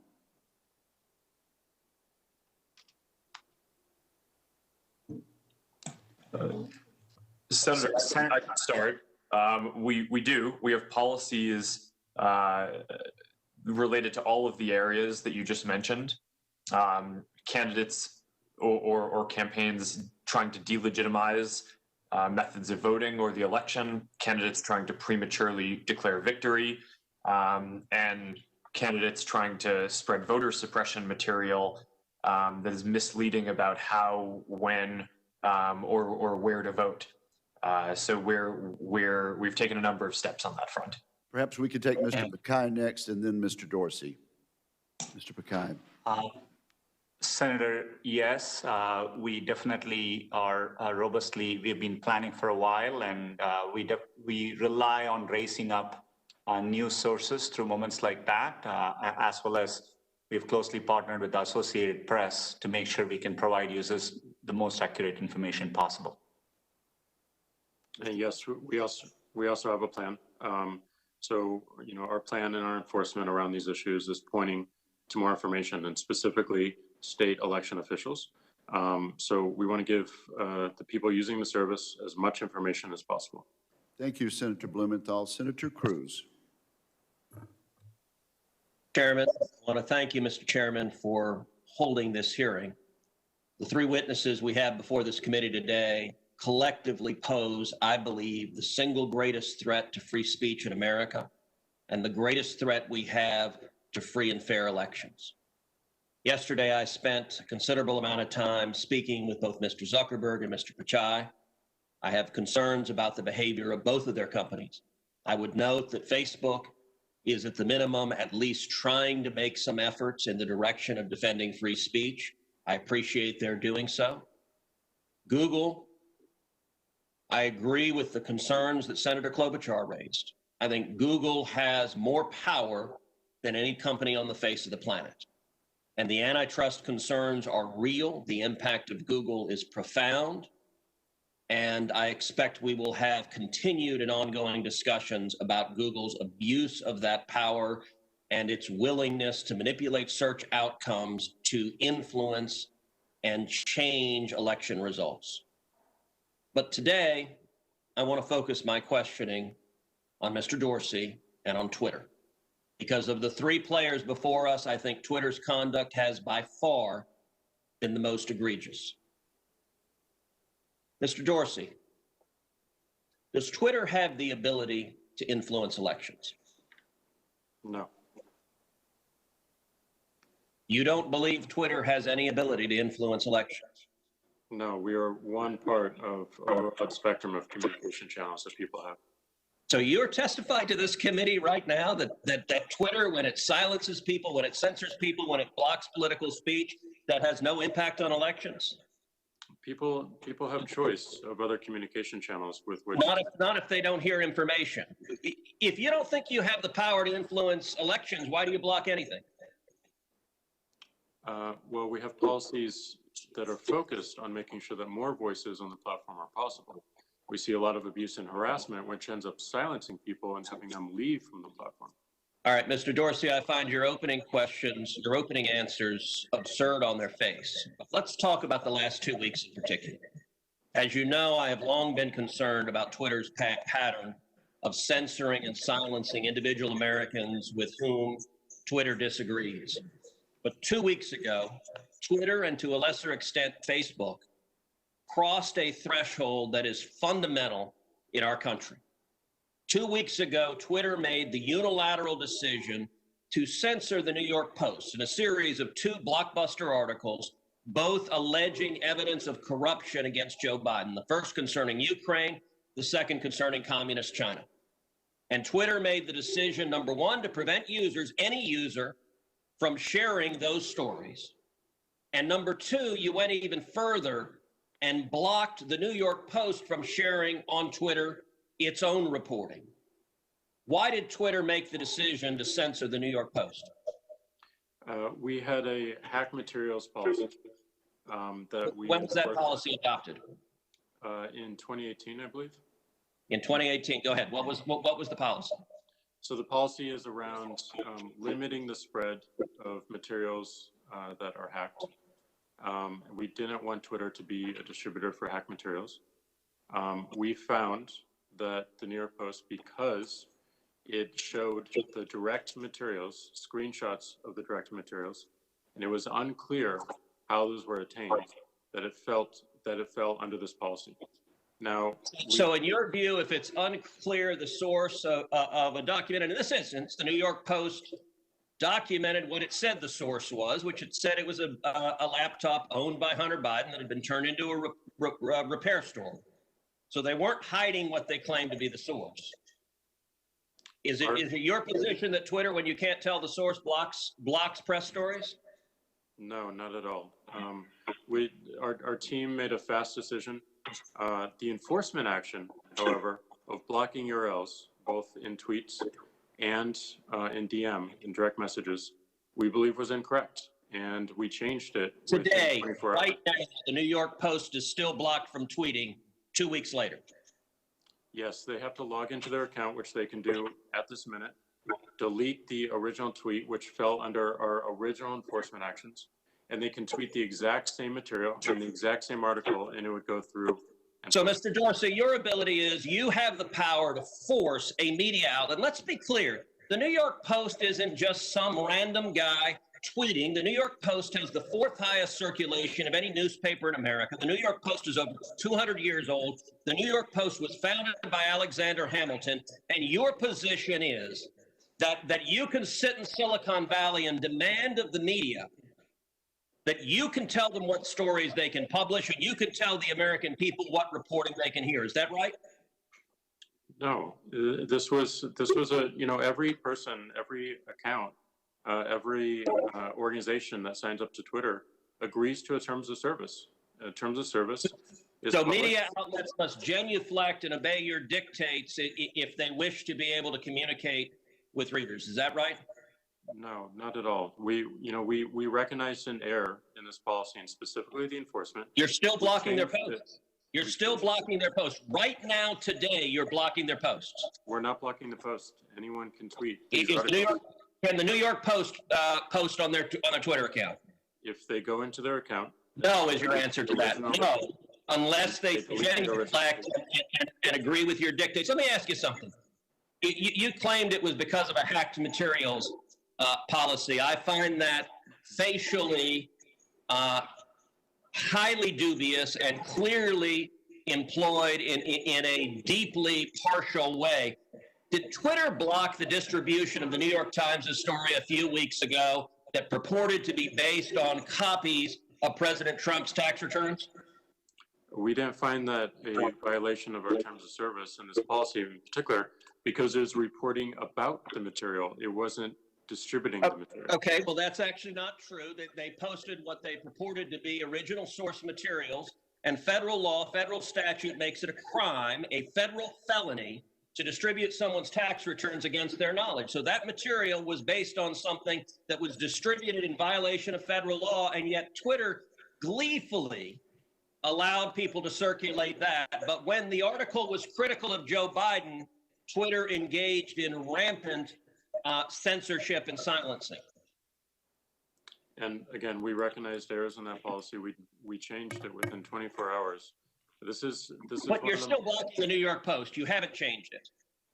We have changed it. They can log into their account, delete the original tweet.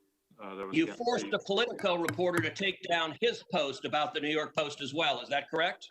Within that 24-hour period, yes. But we, as the policy has changed, anyone can tweet. So Twitter takes the view you can censor the New York Post, you can censor Politico, presumably you can censor the New York Times or any other media outlet.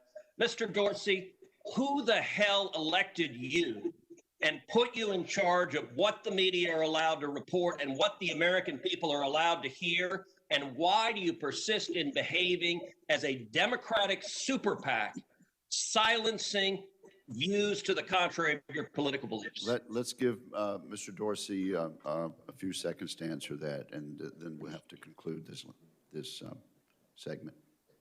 Well, we're not doing that, and this is why I opened this hearing with calls for more transparency. We realize we need to earn trust more. We realize that more accountability is needed to show our intentions and to show the outcomes. Thank you, Senator. So I hear the concerns and acknowledge them, but we want to fix it with more transparency. Thank you, Senator Cruz. The ranking member has deferred now to Senator Schatz, who joins us remotely. Sir, you are recognized. Thank you, Mr. Chairman. Thank you, Ranking Member. You know, this is an unusual hearing at an unusual time. I have never seen a hearing so close to an election on any topic, let alone on something that is so obviously a violation of our obligation under the law and the rules of the Senate to stay out of electioneering. We never do this, and there is a very good reason that we don't haul people before us to yell at them for not doing our bidding during an election. It is a misuse of taxpayer dollars. What's happening here is a scar on this committee and the United States Senate. What we are seeing today is an attempt to bully the CEOs of private companies into carrying out a hit job on a presidential candidate by making sure that they push out foreign and domestic misinformation meant to influence the election. To our witnesses today, you and other tech leaders need to stand up to this immoral behavior.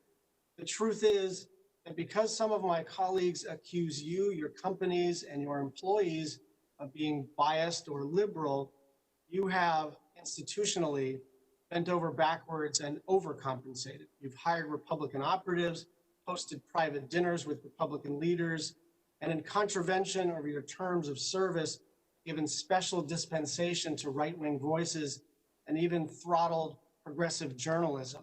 Simply put, the Republicans have been successful in this play. And so during one of the most consequential elections in American history, my colleagues are trying to run this play again, and it is an embarrassment. I have plenty of questions for the witnesses on Section 230, on antitrust, on privacy, on anti-Semitism, on their relationship with journalism, but we have to call this hearing what it is. It's a sham. And so for the first time in my 8 years in the United States Senate, I'm not going to use my time to ask any questions because this is nonsense. And it's not going to work this time. This play my colleagues are running did not start today. And it's not just happening here in the Senate. It is a coordinated effort by Republicans across the government. Last May, President Trump issued an executive order designed to narrow the protections of Section 230 to discourage platforms from engaging in content moderation on their own sites. After it was issued, President Trump started tweeting that Section 230 should be repealed, as if he understands Section 230.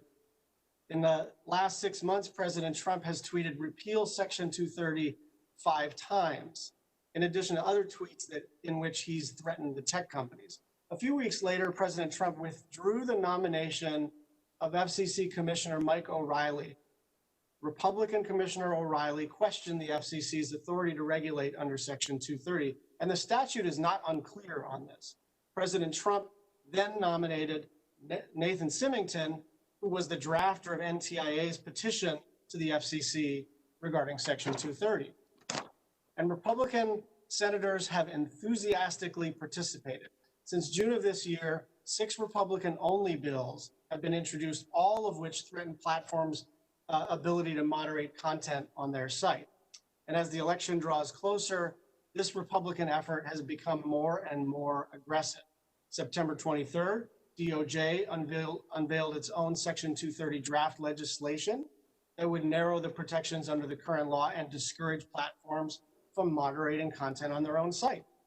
September 14th and October 1st, respectively, Senators Hawley and Kennedy tried to pass their Republican-only Section 230 bills via live unanimous consent. Now, what that means is they went down to the floor and without a legislative hearing, without any input from Democrats at all, they tried to pass something so foundational to the internet unanimously without any discussion and any debate.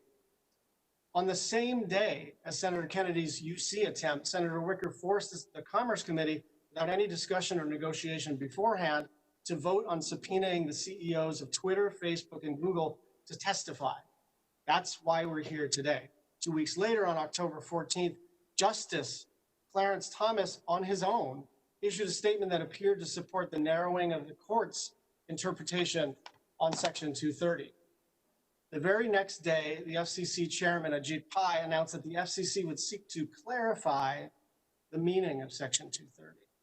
On that day, Senator Graham announced that the Judiciary Committee would vote to subpoena the tech companies over the content moderation. And the context of this, in addition to everything, is that Senator Cruz is on Maria Bartiromo talking about a blockbuster story from the New York Post.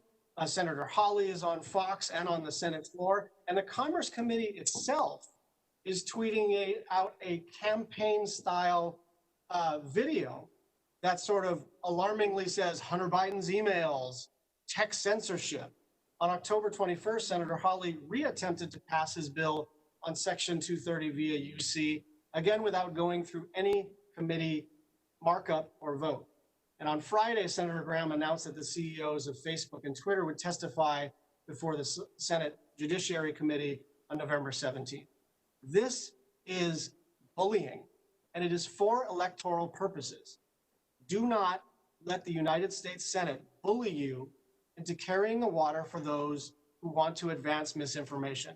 And don't let the specter of removing Section 230 protections or an amendment to antitrust law or any other kinds of threats cause you to be a party to the subversion of our democracy. I will be glad to participate in good faith bipartisan hearings on these issues when the election is over. But this is not that. Thank you. Thank you, Senator Schatz. Next is Senator Fisher. Thank you, Mr. Chairman.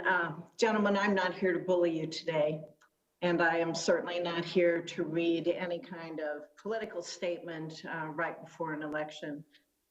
To me, this hearing is not a sham. I am here to gain some clarity on the policies that you use. I am here to look at your proposals for more transparency, because your platforms have become an integral part of our democratic process for both candidates, but also more importantly for our citizens as well. Your platforms also have enormous power to manipulate user behavior and to direct content and to shape narratives. Mr. Dorsey, I heard your opening statement, I've read it. You also tweeted that the concept of good faith is what's being challenged by many of you here today. Some of you don't trust we're acting in good faith. That's the problem I want to focus on solving. So Mr. Dorsey, why should we trust you with so much power? In other words, why shouldn't we regulate you more? Well, the suggestions we're making around more transparency is how we want to build that trust. We do agree that we should be publishing more of our practice of content moderation. We've made decisions to moderate content. We've made decisions to moderate content to make sure that we are enabling as many voices on our platform as possible.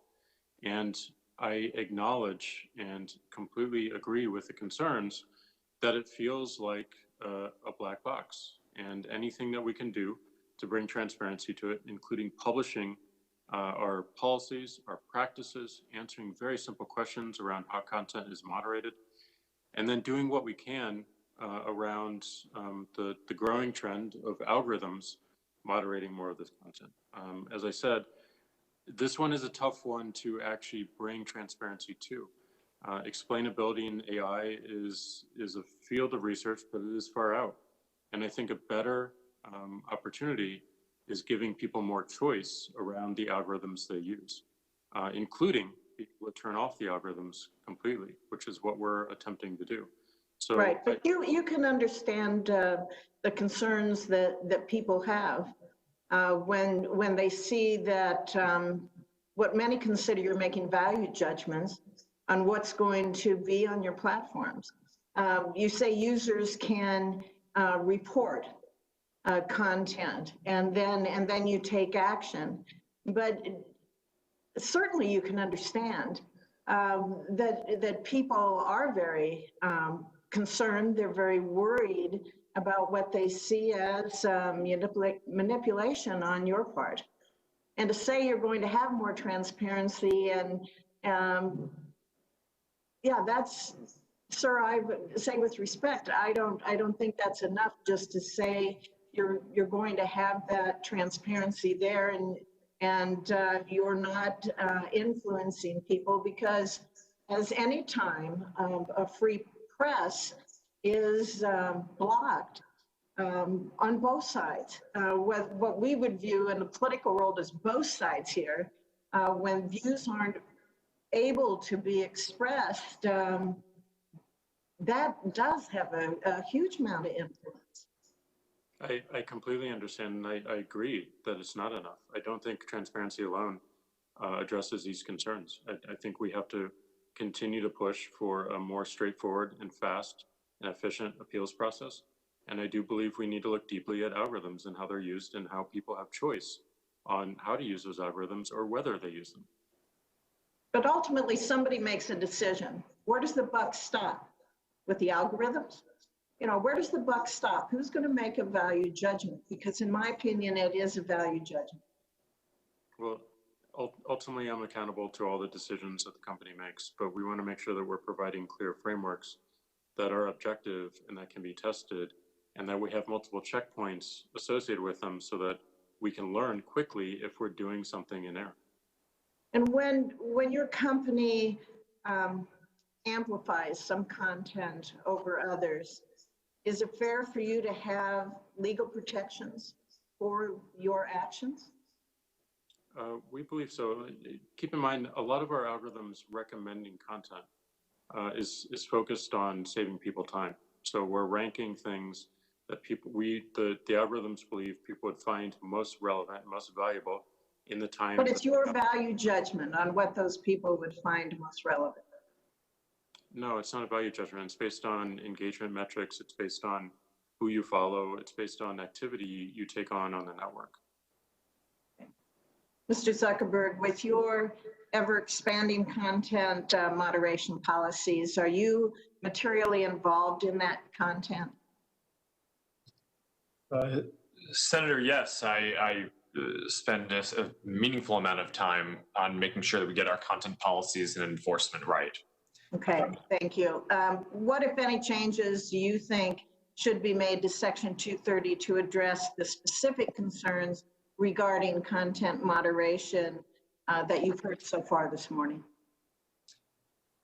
Senator, I would outline a couple. First, I agree with Jack that increasing transparency into the content moderation process would be an important step for building trust and accountability.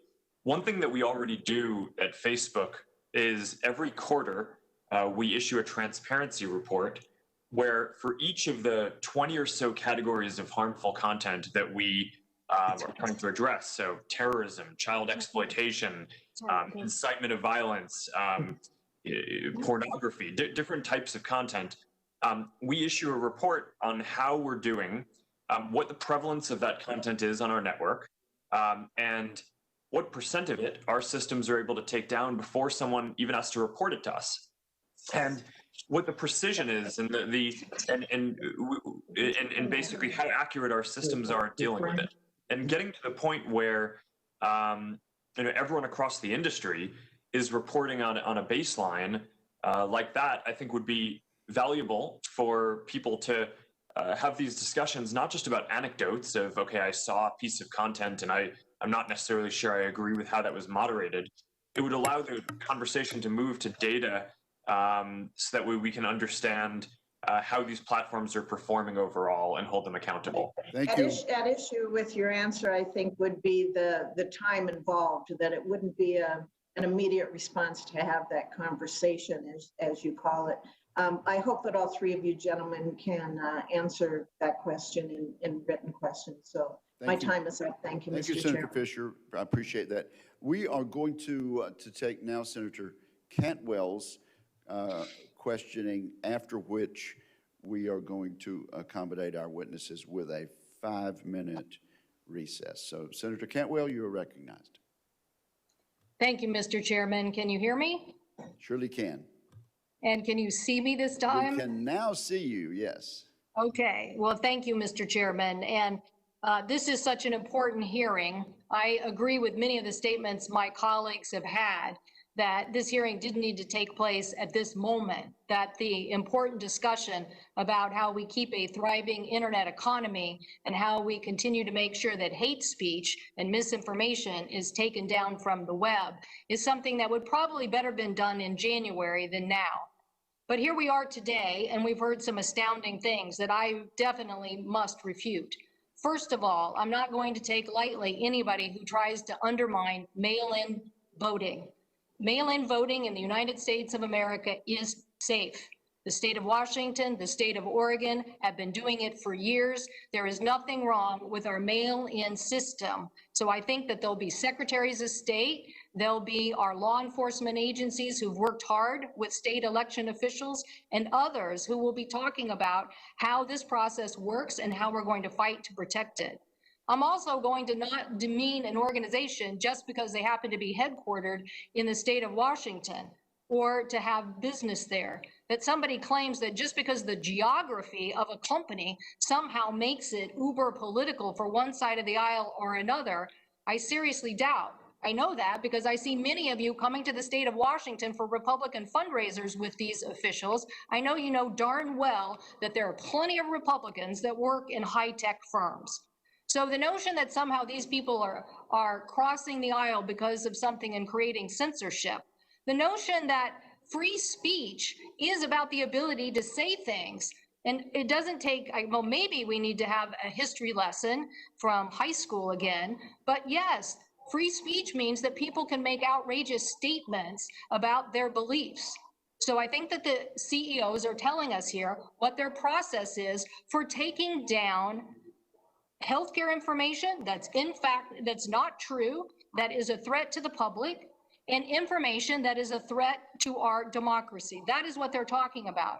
So I want to make it clear that this hearing could have happened at a later date, and I don't appreciate the misinformation that is coming across today that is trying to undermine our election process. It is safe. It is the backbone of what distinguishes America from other countries in the world. We do know how to have a safe and fair election. And one of the ways that we're doing that is to have these individuals work with our law enforcement entities. My colleague, Gary Peters, made it very clear. They successfully helped stop a threat on the governor of Michigan. And why? Because they were working with them to make sure that information was passed on. So this is what we're talking about. We're talking about whether we're going to be on the side of freedom and information and whether we're going to put our shoulder to the wheel to continue to make sure that engine is there, or whether we're going to prematurely try to get rid of 230 and squash free speech. And so I want to make sure that we continue to move forward. So Mr. Zuckerberg, I'd like to turn to you because there was a time where there was great concern about what happened in Myanmar, about the government using information against a Muslim minority, and you took action and reformed the system. And just recently, in September, Facebook and Twitter announced they had suspended networks accounts linked to various organizations and for use of techniques laundering Russian-backed websites, accounts, and derisive propaganda that we associated with state-run attempts to interfere in our elections. So could you please, Mr. Zuckerberg, talk about what you are doing to make sure state-run entities don't interfere in U.S. elections? Yes, thank you, Senator. Since 2016, we've been building up some very sophisticated systems to make sure that we can stop foreign interference in elections, not just in the US, but all around the world. And a lot of this involves building up AI systems to identify when clusters of accounts aren't behaving in the way that a normal person would. They're behaving as fake accounts in some coordinated way. A lot of this is also about forming partnerships. The tech companies here today work more closely together to share signals about what's happening on the different platforms to be able to combat these threats, as well as working more closely with law enforcement and intelligence communities around the world. And the net result of that is that over the last few years, we've taken down more than 100 networks that were potentially attempting to spread misinformation or interfere. A lot of them were coming from Russia or Iran, a growing number from China as well. And at this point, I'm proud that our company and as well as the others in the industry, I think, have built systems that are very effective at this. We can't stop countries like Russia from trying to interfere in an election. Only the U.S. government can really push back and with the appropriate leverage to do that. But we have built up systems to make sure that we can identify much faster when they're attempting to do that. And I think that should give the American people a good amount of confidence leading into this election.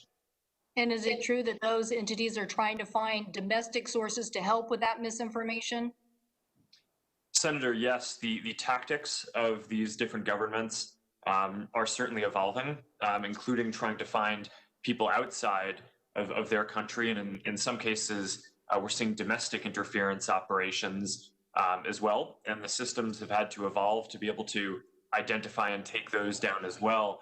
Of the 100 or so networks that I just cited that we took down, about half were domestic operations at this point, and that's in various countries around the world, not primarily in the U.S.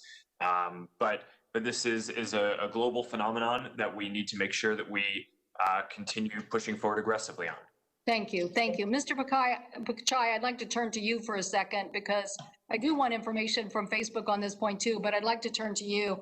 There's information now from media organizations that it may be as much as 30 to 50% of Google ad revenue of that broadcasters and newsprint are losing somewhere between 30 and 50% of their revenue that they could be getting to newspapers and broadcasting, losing it to the formats that Google has as it relates to their platform and ad information. Can you confirm what information you have about this? And do you think that Google is taking ad revenue from these news sources in an unfair way? Senator, it's an important topic. It's a complex topic. I do think journalism, as you rightfully have called attention to it, particularly local journalism, is very important. The internet has been a tremendously disrupting force, and the pandemic has exacerbated it. I'm happy today as Google, I would make the case that we believe in raising news across our products because we realize the importance of journalism. We send a lot of traffic to news publishers. All the ad technology questions I'm getting asked today, we invest in ad technology, share a majority of revenue back to publishers. We are investing in subscription products. We have committed to $1 billion in new licensing over the next 3 years to news organizations.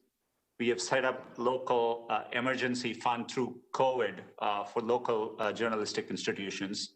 I can give plenty of examples, but the underlying forces which are impacting the industry, which is the internet, and whether it's Google, if not Google, advertisers are finding alternate sources. Yeah, I don't have a clock on me, so I don't know how much time I have to leave Mr. You're Pachai. a minute and a half over, but so let's see. Okay, well, I'll just leave it with this, that Mr. Pachai, you hit on the key word, majority. I don't think that you return the majority of the revenue to these broadcast entities. I do think it's a problem. Yes, they've had to make it through the transformation, which is a rocky transformation, but the message from today's hearing is the free press needs to live and be supported by all of us. And we look forward to discussing how we can make sure that they get fair return on their value. Thank you, Mr. Chairman. Thank you, Senator Cantwell. We will now take a 5-minute recess and then we'll begin. Most of our members have not yet had a chance to ask questions. The committee is in recess for 5 minutes.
Okay, this hearing will return to order, and we understand that Senator Moran is next. So, sir, you are recognized.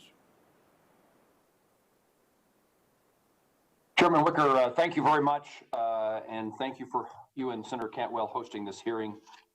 Let me address initially the topic that seems to be primary today, and then, if time, data privacy.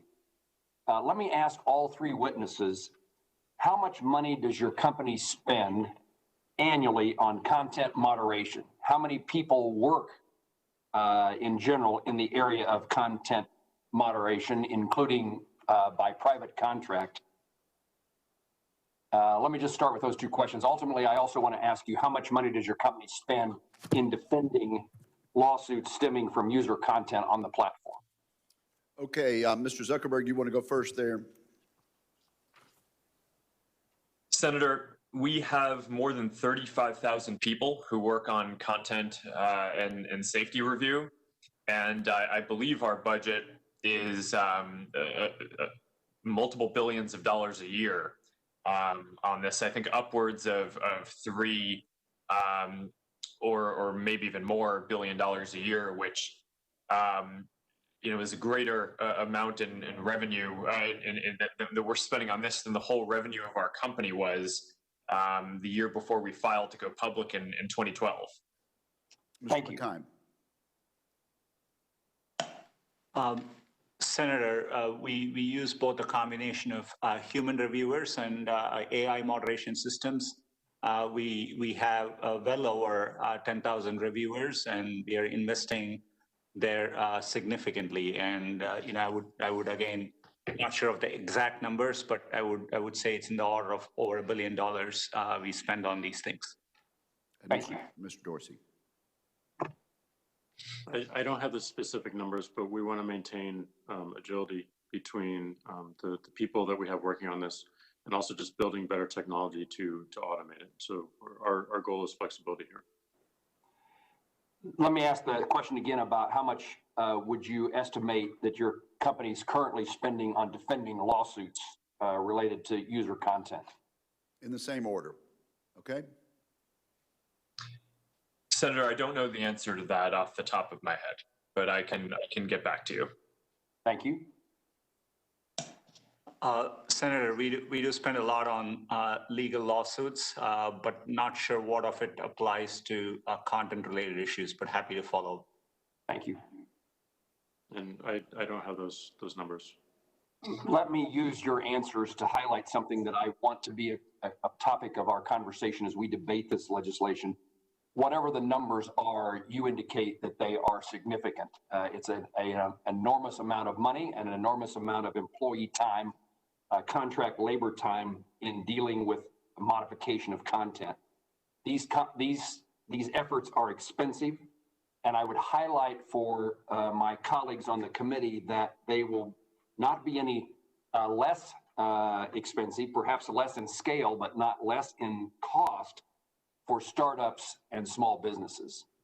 And as we develop our policies in regard to this topic, I want to make certain that entrepreneurship, startup businesses, and small business are considered in what it would cost in their efforts to meet the kind of standards that to operate in this sphere. Let me quickly turn to federal privacy. I chair the Consumer Data Privacy Security Act. We've tried for months, Senator Blumenthal and I, to develop a bipartisan piece of legislation. We were close, but unsuccessful in doing so. Let me ask Mr. Zuckerberg, Facebook entered into a consent order with the FTC in July of 2012 for violations of the FTC Act, and later agreed to pay a $5 billion penalty along with a robust settlement order in 2018 following the Cambridge Analytica incident that violated the 2012 order. My legislation will provide the FTC with first-time civil penalty authority. Do you think this type of enforcement tool for the FTC would better deter unfair and deceptive practices than the current enforcement regime? Senator, I would need to understand it in a little bit more detail before weighing in on this. But I think that the settlement that we have with the FTC, we're going to be setting up an industry-leading privacy program. We have, I think, more than 1,000 engineers working on the privacy program now, and it, we're basically implementing a program which is sort of the equivalent of Sarbanes-Oxley's financial regulation around kind of internal auditing and controls around privacy and protecting people's data as well. So I think that settlement will be quite effective in ensuring that people's data and privacy are protected. Mr. Pichai, Google YouTube's $170 million settlement with the FTC in the state of New York for alleged violations of COPPA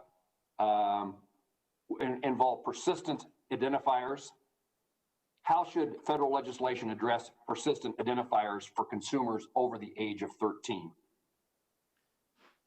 Senator, we today we've done two things as a company. We have invested in one-of-a-kind special product called YouTube Kids, where content can be safe for kids.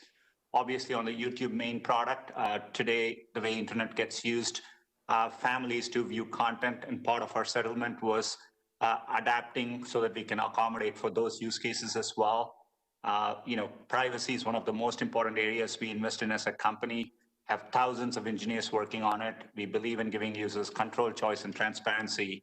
And anytime we associate data with users, we are transparent. They can go see what data is there. We give them delete controls. We give data portability options. And just last year, we announced an important change by which for all new users, we delete the data automatically without them needing to do anything. And we encourage users to go through privacy checkup. Over 1 billion people have gone through their privacy checkups, and it's an area where we are investing significantly. Thank you. Chairman, I don't see my time clock. Do I have time for one more? You really don't. Your time has just expired, but thank you very much for. Mr. Chairman, thank you. Thank you so much. Senator Markey. Thank you, Mr. Chairman, very much. Today, Trump, his Republican allies in Congress, and his propaganda parrots on Fox News are peddling a myth. And today, my Republican colleagues on the Senate Commerce Committee are simply doing the president's bidding. Let's be clear. Republicans can and should join us in addressing the real problems posed by big tech. But instead, my Republican colleagues are determined to feed a false narrative about anti-conservative bias meant to intimidate big tech so it will stand idly by and allow interference in our election again. Here's the truth. Violence and hate speech online are real problems. Anti-conservative bias is a problem. Our foreign attempts to influence our election with disinformation are real problems. Anti-conservative bias is not a problem. The big tech business model, which puts profits ahead of people, is a real problem. Anti-conservative bias is not a problem. The issue is not that the companies before us today are taking too many posts down. The issue is that they're leaving too many dangerous posts up. In fact, they're amplifying harmful content so that it spreads like wildfire and torches our democracy.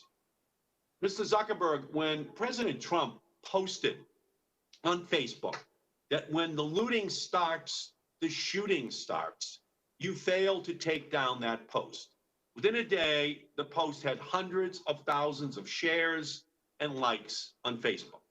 Since then, the president has gone on national television and told a hate group to, quote, stand by. And he has repeatedly refused to commit that he will accept the election results. Mr. Zuckerberg, can you commit that if the president goes on Facebook and encourages violence after election results are announced, that you will make sure your company's algorithms don't spread that content and you will immediately remove those messages? Senator, yes, incitement of violence is against our policy, and there are not exceptions to that, including for politicians. There are exceptions, did you say? There are not exceptions. There are no exceptions, which is very important because obviously there could be messages that are sent that could throw our democracy into chaos. And a lot of it can be and will be created if social media sites do not police what the president says. Mr. Zuckerberg, if President Trump shares Russian or Iranian disinformation, lying about the outcome of the election, can you commit that you will make sure your algorithms do not amplify that content and that you will immediately take that content down? Senator, we have a policy in place that prevents any candidate or campaign from prematurely declaring victory or trying to delegitimize the result of the election. And what we will do in that case is we will append some factual information to any post that is trying to do that. So if someone says that they won the election when the result isn't in, for example, we will append a piece of information to that saying that official election results are not in yet. So that way, anyone who sees that post will see that context in line. And also, if one of the candidates tries to prematurely declare victory or cite an incorrect result, we have a precaution that we've built in to put at the top of the Facebook app for everyone who signs in the US information about the accurate US election voting results. I think that this is a very important issue to make sure that people can get accurate information about the results of the election. Yeah, it cannot be stated as being anything less than critically important. Democracy could be seriously challenged beginning next Tuesday evening and for several days afterwards, maybe longer. And a lot of responsibility is going to be on the shoulders of Facebook and our other witnesses today.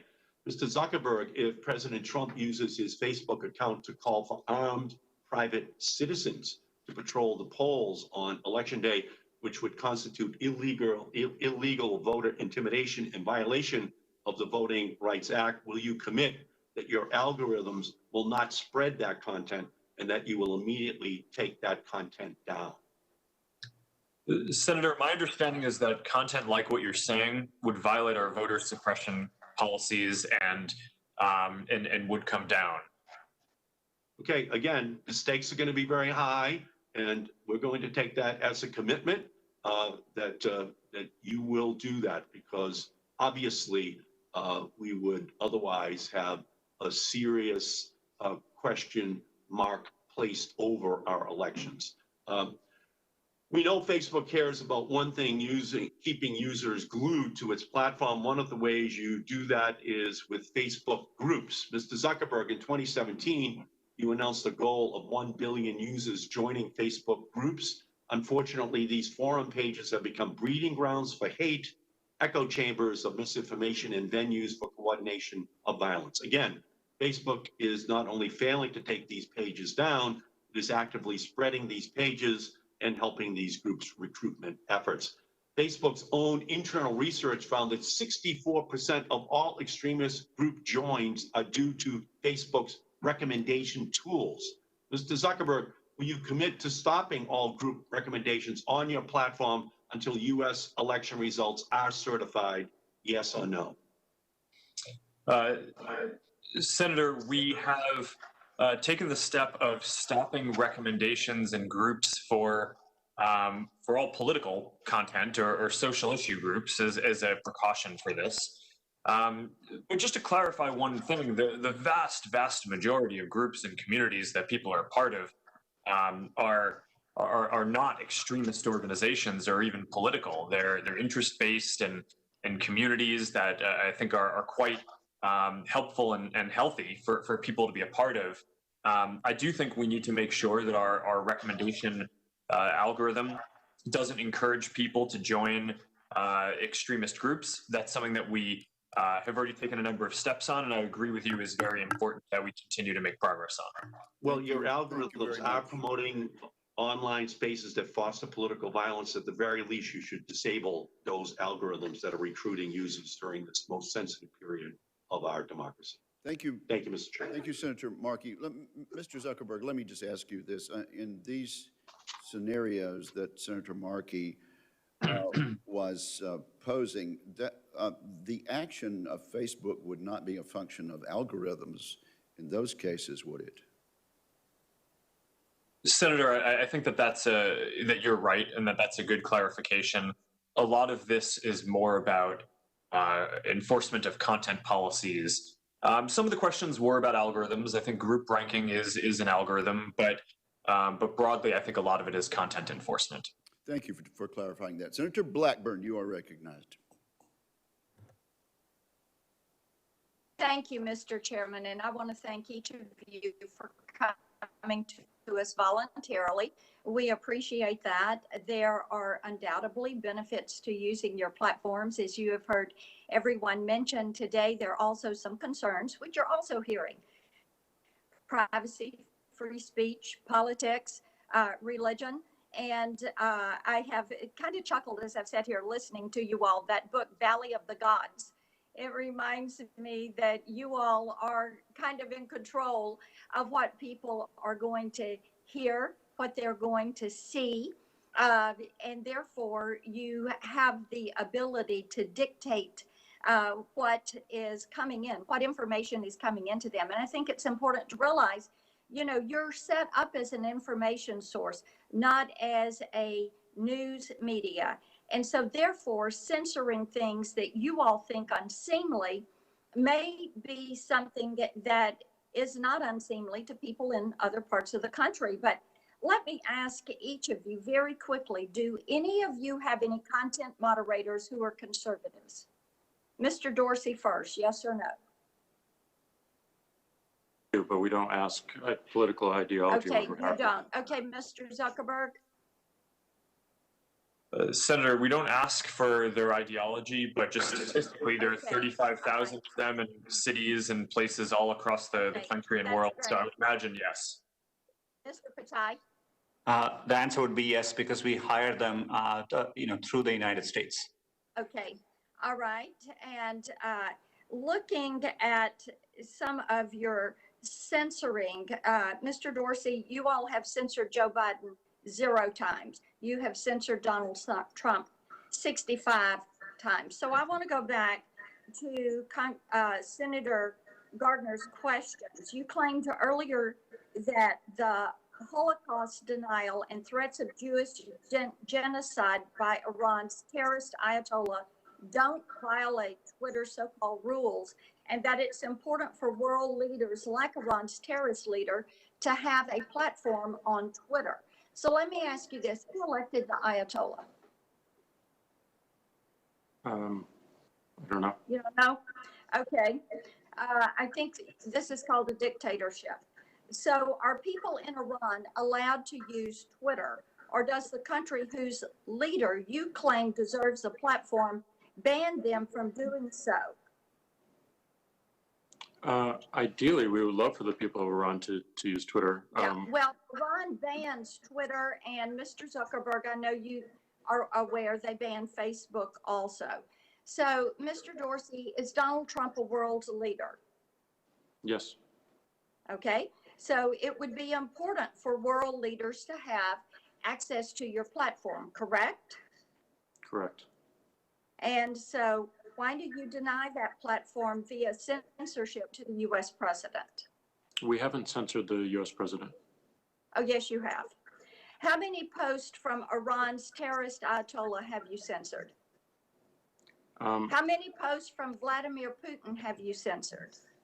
We have labeled tweets of world leaders. We have a policy around not taking down the content, but simply adding more context around it. Okay. And the U.S. president you have censored 65 times. You testified that you're worried about disinformation and election interference. That is something we all worry about. And of course, for about 100 years, foreign sources have been trying to influence U.S. policy and U.S. elections. Now they're onto your platforms. They see this as a way to get access to the American people. So given your refusal to censor or ban foreign dictators while regularly censoring the president, aren't you at this very moment personally responsible for flooding the nation with foreign disinformation? Just to be clear, we have not censored the president. We have not taken the tweets down that you're referencing. They have more context and a label applied to them. And we do the same for leaders around the world. Okay. Let me ask you this. Do you share any of your data mining? And this is to each of the three of you.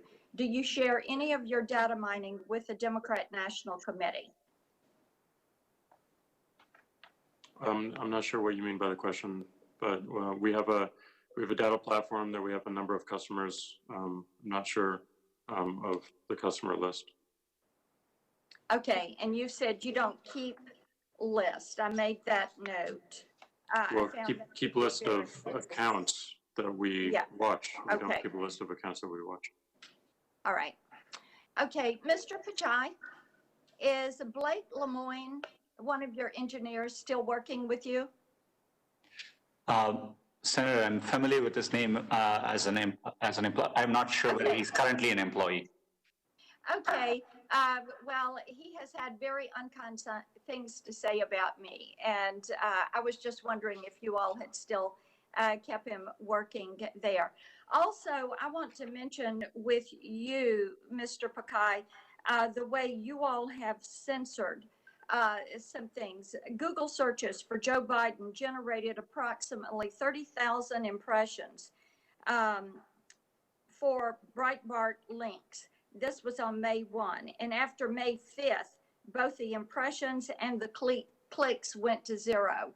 I hope that what you all realize from this hearing is that there is a pattern. You may not believe it exists, but there is a pattern of subjective manipulation of the information that is available to people from your platforms. What has driven additional attention to this is the fact that more of a family's functional life is now being conducted online. Because of this, more people are realizing that you are picking winners and losers. You're trying to, Mr. Zuckerberg, years ago you said Facebook functioned more like a government than a company. And you're beginning to insert yourself into these issues of free speech.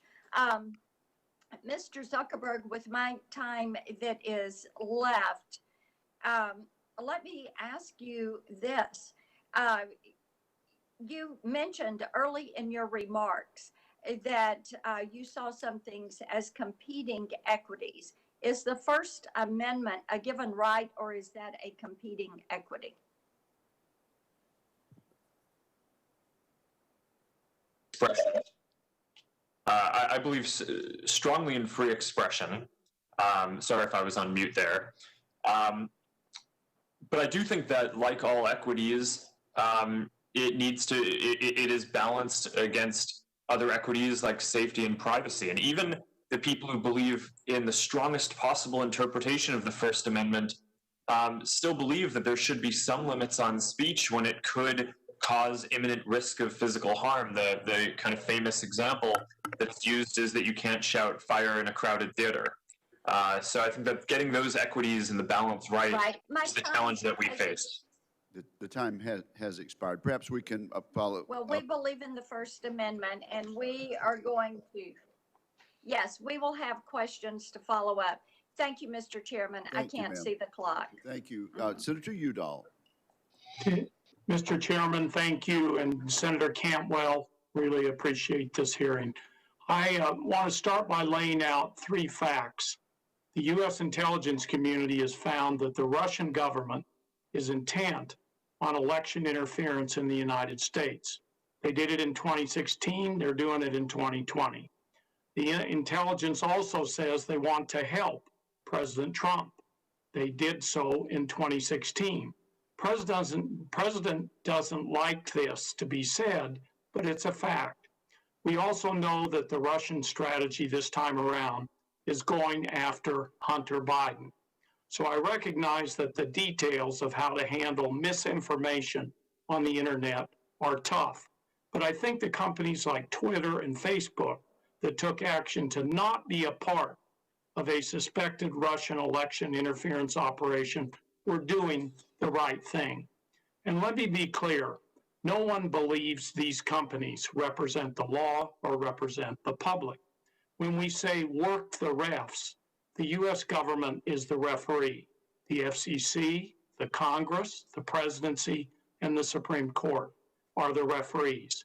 It's very dangerous for President Trump, Justice Thomas, and Republicans in Congress and at the FCC to threaten new federal laws in order to force social media companies to amplify false claims, to conspiracy theories, and disinformation campaigns. And my question to all three of you, do the Russian government and other foreign nations continue to attempt to use your company's platforms to spread disinformation and influence the 2020 election? Can you briefly describe what you are seeing? Please start, Mr. Dorsey, and then Mr. Pichai, and Mr. Zuckerberg. You gave an answer partially on this. I'd like you to expand on that answer. Thank you. Yes, so we do continue to see interference. We recently disclosed actions we took on both Russia and actions originating out of Iran. We've made those disclosures public. We can, share those with your team. But this remains, as you've heard from others on the panel, and as Mark has detailed, one of our highest priorities and something we want to make sure that we are focused on eliminating as much platform manipulation as possible. Senator, we do continue to see coordinated influence operation attempts. We've been very vigilant. We appreciate the cooperation we get from intelligence agencies, and as companies, we are sharing information. To give you an example, and we publish transparency reports. In June, we identified efforts, one from Iran, Group APD-35, targeting the Trump campaign, one from China, a Group APD-31, targeting the Biden campaign. Most of this were phishing attempts. Our spam filters were able to remove most of the emails out from reaching users, but we notified intelligence agencies, and that's an example of the kind of activity we see. And, I think it's an area where we would need strong cooperation with government agencies moving forward. Mr. Zuckerberg. Senator, like Jack and Sundar, we also see continued attempts by Russia and other countries, especially Iran and China, to run these kind of information operations. We also see an increase in kind of domestic operations around the world. Fortunately, we've been able to build partnerships across the industry, both with the companies here today and with law enforcement and the intelligence community, to be able to share signals to identify these threats sooner. And along the lines of what you mentioned earlier, one of the threats that the FBI has alerted our companies and the public to was the possibility of a hack and leak operation in the days or weeks leading up to this election. So you had both the public testimony from the FBI and in private meetings, alerts that were given to at least our company, I assume the others as well, that suggested that we be on high alert and sensitivity, that if a trove of documents appeared, that we should view that with suspicion, that it might be part of a foreign manipulation attempt. So that's what we're seeing, and I'm happy to go into more detail as well if that's helpful. Okay, thank you very much. And this one's a really simple question, I think a yes or no. Will you continue to push back against this kind of foreign interference, even if powerful Republicans threaten to take official action against your companies? Mr. Zuckerberg, why don't we start with you and work the other way back? Senator, absolutely. This is incredibly important for our democracy, and we're committed to doing this work. Senator, absolutely. Protecting our civic and democratic process is fundamental to what we do, and we will do everything we can. Yes, and we will continue to work and push back on any manipulation of the platform. Thank you for those answers. Mr. Zuckerberg, do Facebook and other social media networks have an obligation to prevent disinformation and malicious actors spreading conspiracy theories, dangerous health disinformation, and hate speech, even if preventing its spread means less traffic and potentially less advertising revenue for Facebook? Senator, in general, yes. I think that for foreign countries trying to interfere in democracy, I think that that is a relatively clear-cut question where I would hope that no one disagrees that we don't want foreign countries or governments trying to interfere in our elections, whether through disinformation or fake accounts or anything like that. Around health misinformation, we're in the middle of a pandemic. It's a health emergency. I certainly think that this is a high sensitivity time. So we're treating with extra sensitivity any misinformation that could lead to harm around COVID, that would lead people to not get the right treatments or to not take the right security precautions. We do draw a distinction between harmful misinformation and information that's just wrong. And we take a harder line and more enforcement against harmful misinformation. Thank you. Thank you, Mr. Chairman. Thank you, Senator Udall. Senator Capito. Thank you, Mr. Chairman, and thank all of you for being with us today. I would say that any time that we can get the three of you in front of the American people, whether it's several days before an election or several days after, is extremely useful and can be very productive. So I appreciate the three of you coming and the committee holding this hearing. As we've heard, Americans turn every day to your platforms for a lot of different information. I would like to give a shout out to Mr. Zuckerberg, because the last time he was in front of our committee, I had asked him to share the plenty of Facebook into rural America and help us with our fiber deployments into rural America. And when we see in this COVID environment, we see how important that is. And he followed through with that. I would like to thank him and his company for helping partner with us in West Virginia to get more people connected. And I think that is an essential. I would make a suggestion as well, maybe when we get to the end, when we talk about fines, what I think we could do with these millions and billion-dollar fines that some of your companies have been penalized on. We could make a great jump and get to that last household.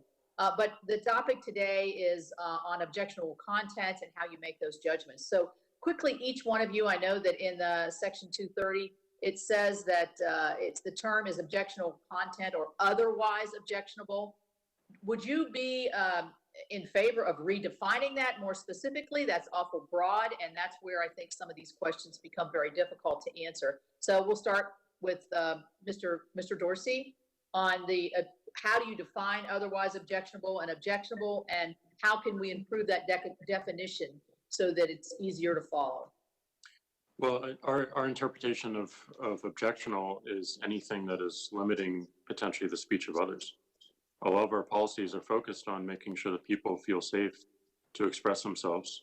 And when we see abuse, harassment, misleading information, these are all threats against that, and it makes people want to leave the internet, makes people want to leave these conversations online. So that is what we're trying to protect, is making sure that people feel safe enough and free enough to express themselves in whatever way they wish. So this a follow-up to that. Much has been talked about the blocking of the New York Post. Do you have an instance, or for instance, of when you've actually blocked somebody that would be considered politically liberal on the other side in the political realm in this country? Do you have an example of that to sort of offset where the New York Post criticism has come from?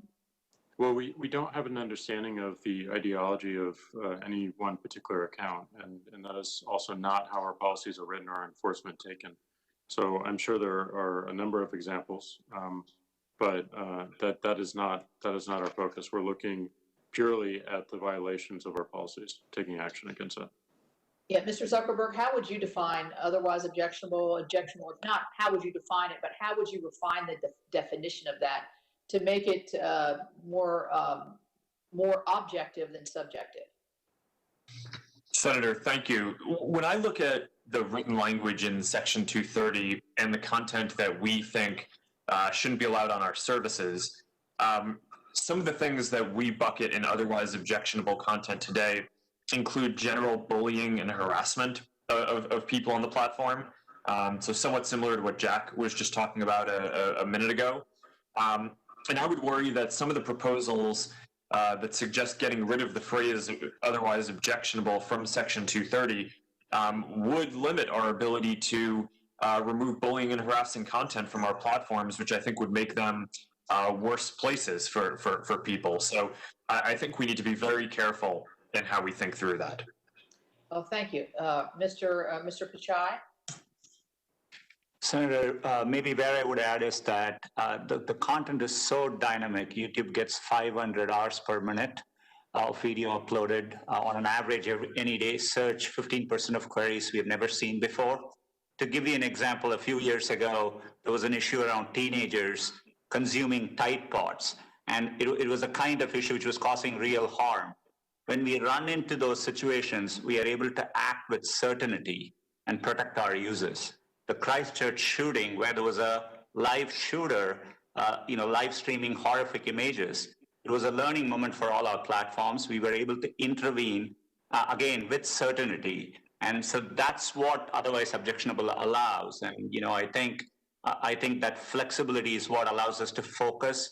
We always state with clear policies what we are doing, but I think it gives platforms of all sizes, flexibilities to protect our users. Thank you. I think, I'm hearing from all three of you really that the definition, is fairly acceptable to you all. In my view, sometimes I think it can go too much to the eye of the beholder type and the beholder being either you all or your reviewers or your AI, and then it gets into a region where maybe it becomes so very subjective. I want to move to a different topic because in my personal conversations with at least two of you, you've expressed the need to have the 230 protections because of the protections that it gives to the small innovators. Well, you sit in front of us, and I think all of us are wondering how many small innovators and what kind of market share could they possibly have when we see the dominance of the three of you. So I understand you started as small innovators when you first started. I get that. How can a small innovator really break through? And what does 230 really have to do with the ability of I'm skeptical on the argument, quite frankly. So whoever wants to answer that, Mr. Zuckerberg, you want to start? Sure, Senator. I do think that when we were getting started with building Facebook, if we were subject to a larger number of content lawsuits because 230 didn't exist, that would have likely made it prohibitive for me as a college student in a dorm room to get started with this enterprise. And I think that it may make sense to modify 230 at this point just to make sure that it's still working as intended. But I think it's extremely important that we make sure that that for smaller companies that are getting started, the cost of having to comply with any regulation is either waived until a certain scale, or is at a minimum taken into account as a serious factor to make sure that we're not preventing the next set of ideas from getting built. Thank you, Senator. Thank you, Mr. Chairman. Thank you, Senator Baldwin. Thank you. I'd like to begin by making 2 points.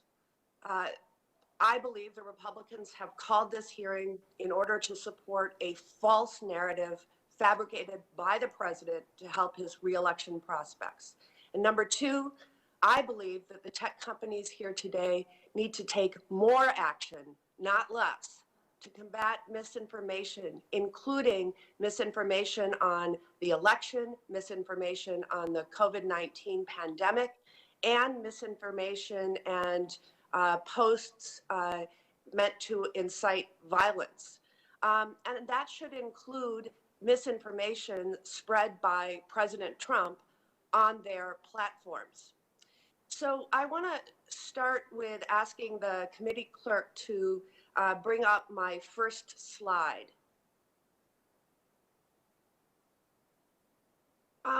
Mr. Dorsey, I appreciate the work that Twitter has done to flag or even take down false or misleading information about COVID-19, such as this October 11th tweet by the president claiming he has immunity from the virus after contracting it and recovering, contrary to what the medical community tells us. Just yesterday morning, the president tweeted this, that the media is incorrectly focused on the pandemic and that our nation is, quote, rounding the turn on COVID-19. In fact, according to Johns Hopkins University, in the past week, the 7-day national average of new cases reached its highest level ever. And in my home state of Wisconsin, case counts continue to reach record levels. Yesterday, Wisconsin set a new record with 64 deaths and 5,462 new confirmed cases of COVID-19. That is not rounding the turn, but it's also not a tweet that was flagged or taken down.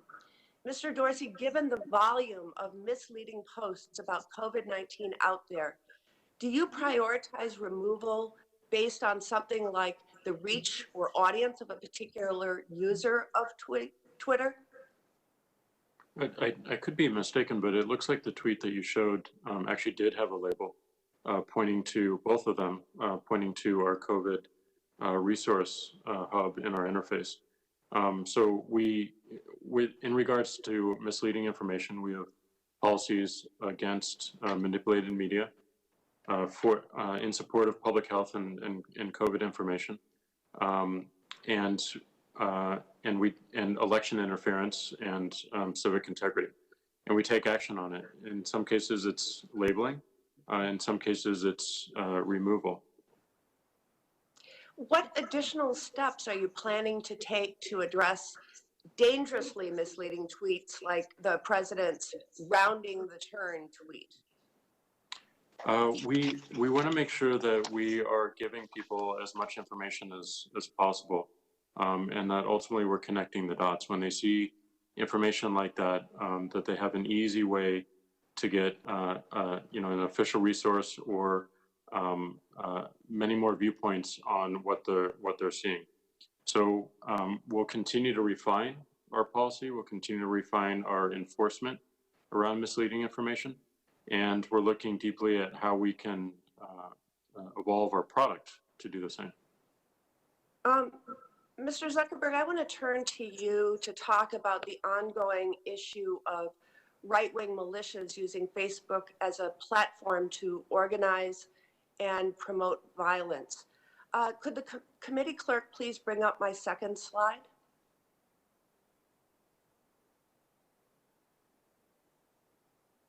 On August 25th, a self-described militia group called Kenosha Guard created a Facebook event page entitled Armed Citizens to Protect Our Lives and Property, encouraging armed individuals to go to Kenosha and, quote, defend the city during a period of civil unrest following the police shooting of Jacob Blake.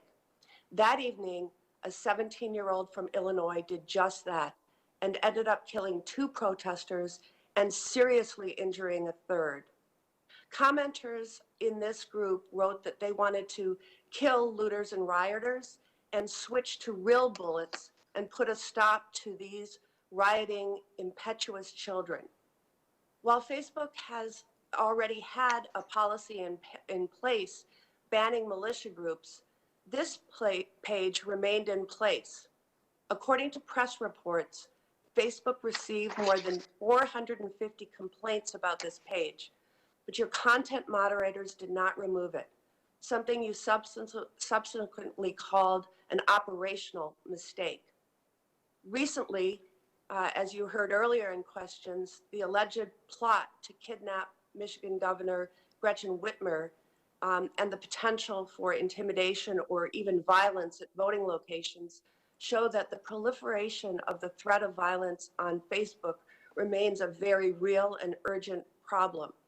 Mr. Zuckerberg, in light of the operational mistake around Kenosha, what steps has Facebook taken to ensure that your platform is not being used to promote more of this type of violence? Thank you, Senator. This is a big area of concern for me personally and for the company. We've strengthened our policies to prohibit any militarized social movement. So any kind of militia like this. We've also banned conspiracy networks, so QAnon being the largest example of that. That is completely prohibited on Facebook at this point, which, you know, in this period where I'm personally worried about the potential of increased civil unrest, making sure that those groups can't organize on Facebook may cut off some legitimate uses, but I think that they will also preclude greater potential for organizing any harm. And by making the policy simpler, we will also make it so that there are fewer mistakes in content moderation. So I feel like we're in a much stronger place on the policies on this at this point. Thank you, Senator Baldwin. Senator Lee. Thank you very much, Mr. Chairman.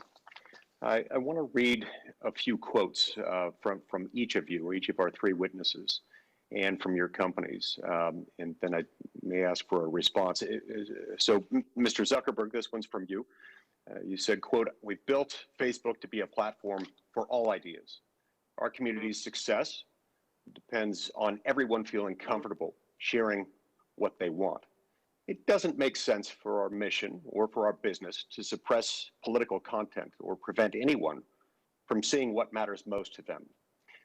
You said that, I believe, on May 18th, 2016. Mr. Dorsey, on September 5th, 2018, you said, "Let me be clear about one important and foundational fact. Twitter does not use political ideology to make any decisions." Mr. Pakai, on October 28th, 2020, you said, "Let me be clear. We approach our work without political bias, full stop." Now, these quotes make me think that there is a good case to be made that you're engaging in unfair or deceptive trade practices in violation of federal law.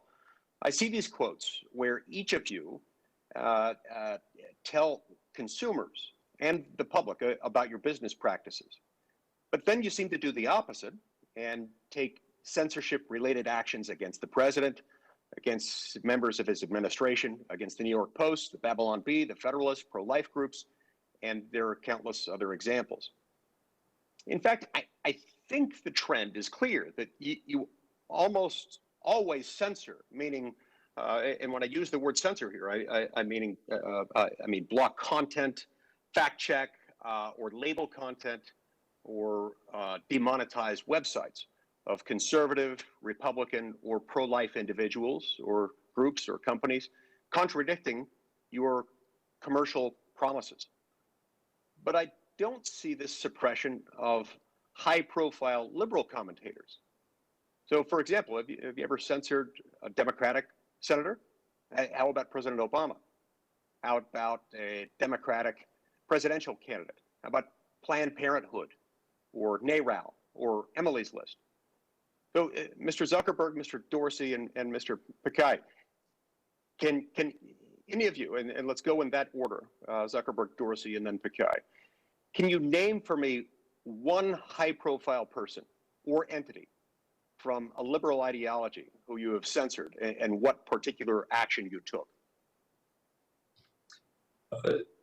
Senator, I can get you a list of some more of this, but there are certainly many examples that your Democratic colleagues object to when a fact checker might label something as false that they disagree with, or they're not able to. I get that. I get that. I just want to be clear. I'm just asking you if you can name for me one high-profile liberal person or company who you've censored. I understand that you're saying that there are complaints on both sides, but I just want one name of one person or one entity. Senator, I need to think about it and get you more of a list, but there are certainly many issues on both sides of the aisle where people think we are making content moderation decisions that they disagree with. I got that, and I think everybody on this call could agree that they could identify at least 5, maybe 10, maybe more high-profile conservative examples. What about you, Mr. Dorsey? Well, we can give a more exhaustive list, but again, we don't have an understanding of political ideology of our accounts. But I'm not asking for an exhaustive list. I'm asking for a single example. One, just one individual, one entity, anyone. We've taken action on tweets from members of the House for election misinfo. Can you identify any example? Yes, with two Democratic Congress people on election misinfo. I'll get those names to you. Great. Mr. Pakai, how about you? Senator, I'll give specific examples, but let me step back. We don't censor. We have moderation policies which we apply equally. To give you an example, on our ads. I get that. I use the word censor as a term of art there, and I defined that term. And I don't, again, I'm not asking for a comprehensive list. I want a name, any name. We have turned down ads from Priorities USA, from Vice President Biden's campaign. We have had compliance issues with World Socialist Review, which is a left-leaning publication. Well, we can give you several examples, but for example, when we have a graphic content policy, we don't allow for ads which show graphic, violent content in those ads. And we have taken down ads on both sides of the campaign, and I gave you a couple of examples. Okay. At least with respect to Mr. Zuckerberg and Mr. Dorsey, and I would point out that with respect to Mr. Pakai, those are not nearly as high profile. I don't know if I can identify anyone picked at random from the public, even picked at random from the public as far as members of the political active community in either political party who could identify those right off the top of the bat. Look, there is a disparity between the censorship, and again, I'm using that as a term of art as I've defined it a moment ago, between the censorship of conservative and liberal points of view. And it's an enormous disparity. Now, you have the right, I want to be very clear about this, you have every single right to set your own terms of service and to interpret them and to make decisions about violations. But given the disparate impact of who gets censored on your platforms, it seems that you're either, one, not enforcing your terms of service equally, or alternatively, two, that you're writing your standards to target conservative viewpoints. You certainly have the right to operate your own platform, but you also have to be transparent about your actions, at least in the sense that you can't promise certain corporate behavior and then deceive customers through contradictory actions that just blatantly contradict what you've stated as your corporate business model or as your policy. So, Mr. Zuckerberg and Mr. Dorsey, if Facebook is still a platform for all ideas, and if Twitter, quote, does not use political ideology to make decisions, then do you state before this committee that, for the record, that you always apply your terms of service equally to all of your users? Senator, our principle is to stand for free expression and to be a platform for all ideas. I certainly don't think we have any intentional examples where we're trying to enforce our policies in a way that is anything other than fair and consistent. But it's also a big company, so I get that there are probably mistakes that are made from time to time. But our North Star and what we intend to do is to be a platform for all ideas and to give everyone a voice. Okay, I appreciate that. I understand what you're saying about intentional examples and a big company, but again, there is a disparate impact. There is a disparate impact that's unmistakable, as evidenced by the fact that neither you nor Jack could identify a single example. Mr. Dorsey, how do you answer that question? A brief answer, please, Mr. Dorsey. Yes, we operate our enforcement and our policy without an understanding of political ideology. We don't. Anytime we find or examples of bias in how people operate our systems or our algorithms, we remove it. And as Mark mentioned, there are checkpoints in these companies, in these frameworks, and we do need more transparency around them and how they work. And we do need a much more straightforward and quick and efficient appeals process to give us a further checkpoint from the public. Thank you, Senator Lee. Senator Duckworth. Thank you, Mr. Chairman. I've devoted my life to public service, to upholding a sacred oath to support and defend the Constitution of the United States against all enemies, foreign and domestic. And I have to be honest, it makes my blood boil, and it also breaks my heart a little as I watch my Republican colleagues just days before an election sink down to the level of Donald Trump. By placing the selfish interests of Donald Trump ahead of the health of our democracy, Senate Republicans, whether they realize it or not, are weakening our national security and providing aid to our adversaries. As my late friend Congressman Cummings often reminded us, we're better than this. Look, our democracy is under attack right now. Every American, every member of Congress should be committed to defending the integrity of our elections from hostile foreign interference. Despite all the recent talk of great power competition, our adversaries know they still cannot defeat us on a conventional battlefield. Yet, meanwhile, the members of the United States military and our dedicated civil servants are working around the clock in the cyber domain to counter hostile actors such as Iran, China, and Russia. And they do this while the commander-in-chief cowers in fear of Russia and stubbornly refuses to take any action to criticize or warn Russia against endangering our troops. I have confidence in the United States Armed Forces, intelligence community, and civil servants. Their effective performance explains why our foreign adversaries have sought alternative avenues to attacking our nation. Afraid to face us in conventional military or diplomatic ways, they look for unconventional means to weaken our democracy, and they realize that social media could be the exhaust port of our democracy. Social media is so pervasive in the daily lives of Americans and traditional media outlets that it can be weaponized to manipulate the public discourse and destabilize our institutions. After Russia was incredibly successful in disrupting our democracy 4 years ago, all of our adversaries learned a chilling lesson. Social media companies cannot be trusted to put patriotism above profit. Facebook and Twitter utterly failed to hinder Russia's sweeping and systemic interference in our 2016 election, which used the platforms to infiltrate our communities, spread disinformation, and turn Americans against one another. Of course, the situation has grown far worse today, as evidenced by today's partisan sham hearing.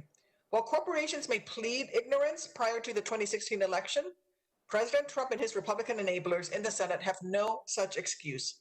Senate Republicans cut a deal to become the party of Trump, and now they find themselves playing a very dangerous game. By encouraging Russia's illegal hacking, by serving as the spreaders and promoters of disinformation cooked up by foreign intelligence services, and by falsely claiming censorship when responsible actors attempt to prevent hostile foreign adversaries from interfering in our elections, Senate Republicans insult the efforts of true patriots working to counter malign interference and weaken our security. This committee is playing politics at a time when responsible public officials should be doing everything to preserve confidence in our system of elections and system of government. The reckless actions of Donald Trump and Senate Republicans do not let technology companies off the hook. None of the companies testifying before our committee today are helpless in the face of threats to our democracy, small d democracy. Federal law provides your respective companies with authority to counter foreign disinformation and counterintelligence propaganda. And I want to be absolutely clear, gentlemen, that I fully expect each of you to do so. Each of you will be attacked by the president, Senate Republicans, and right-wing media for countering hostile foreign interference in our election. But you have a duty to do the right thing, because facts still exist. Facts still matter. Facts save lives, and there's no both sides when one side has chosen to reject truth and embrace poisonous false information. So in closing, I would like to each witness to provide a personal commitment that your respective companies will proactively counter domestic disinformation that spreads the dangerous lies such as masks don't work, while aggressively identifying and removing disinformation that is part of foreign adversaries' efforts to interfere in our election or undermine our democracy. Do I have that commitment from each of you gentlemen? Okay, we'll take Dorsey, Pakai, and then Zuckerberg. Mr. Dorsey. We have made that commitment. Mr. Pakai. Senator, absolutely yes. And Mr. Zuckerberg. Yes, Senator. I agree with that. Thank you. Your industry's success or failure in achieving this goal will have far-reaching life or death consequences for the American people and the future of our democracy. Thank you, and I yield back, Mr. Chairman. The senator yields back. Senator Johnson. I'd like to start with a question for all three of the witnesses. You know, you have public reports that you have different chat forums in all of your companies, and also public reports where, you know, the few conservatives that might work for your companies have certainly been harassed on those types of forums. I don't expect you to have taken poll of your employees, but I just want to get a kind of a sense, because I think it's pretty obvious. But would you say that the political ideology of the employees in your company is, you know, let's say 50-50, conservative versus liberal progressive, or do you think it's closer to 90% liberal, 10% conservative? We'll start with Mr. Dorsey. As you mentioned, I don't know the makeup of our employees because it's not something we ask or focus on. But just what do you think off the top of your head based on your chat rooms and kind of the people you talk to? Not something I look for or look at. Right. Okay, Mr. Pichai. Senator, we have over 100,000 employees. For the past 2 years, we have hired greater than 50% of our workforce outside California. It does tend to be proportionate to the areas where we are in, but we have 1 million message boards at Google. We have groups like Republicans at, Liberals at, Conservatives at, and so on. And we have definitely made an effort to make sure people of all viewpoints are welcome. So again, you want to, Mrs. Zuckerberg, will you answer the question honestly? Is it 90-10 or 50-50? Which is it closer to? Senator, I don't know the exact number, but I would guess that our employee base skews left-leaning. Thank you for that honesty. Mr. Dorsey, you started your opening comments that you know, you think that people don't trust you. I agree with that. We don't trust you.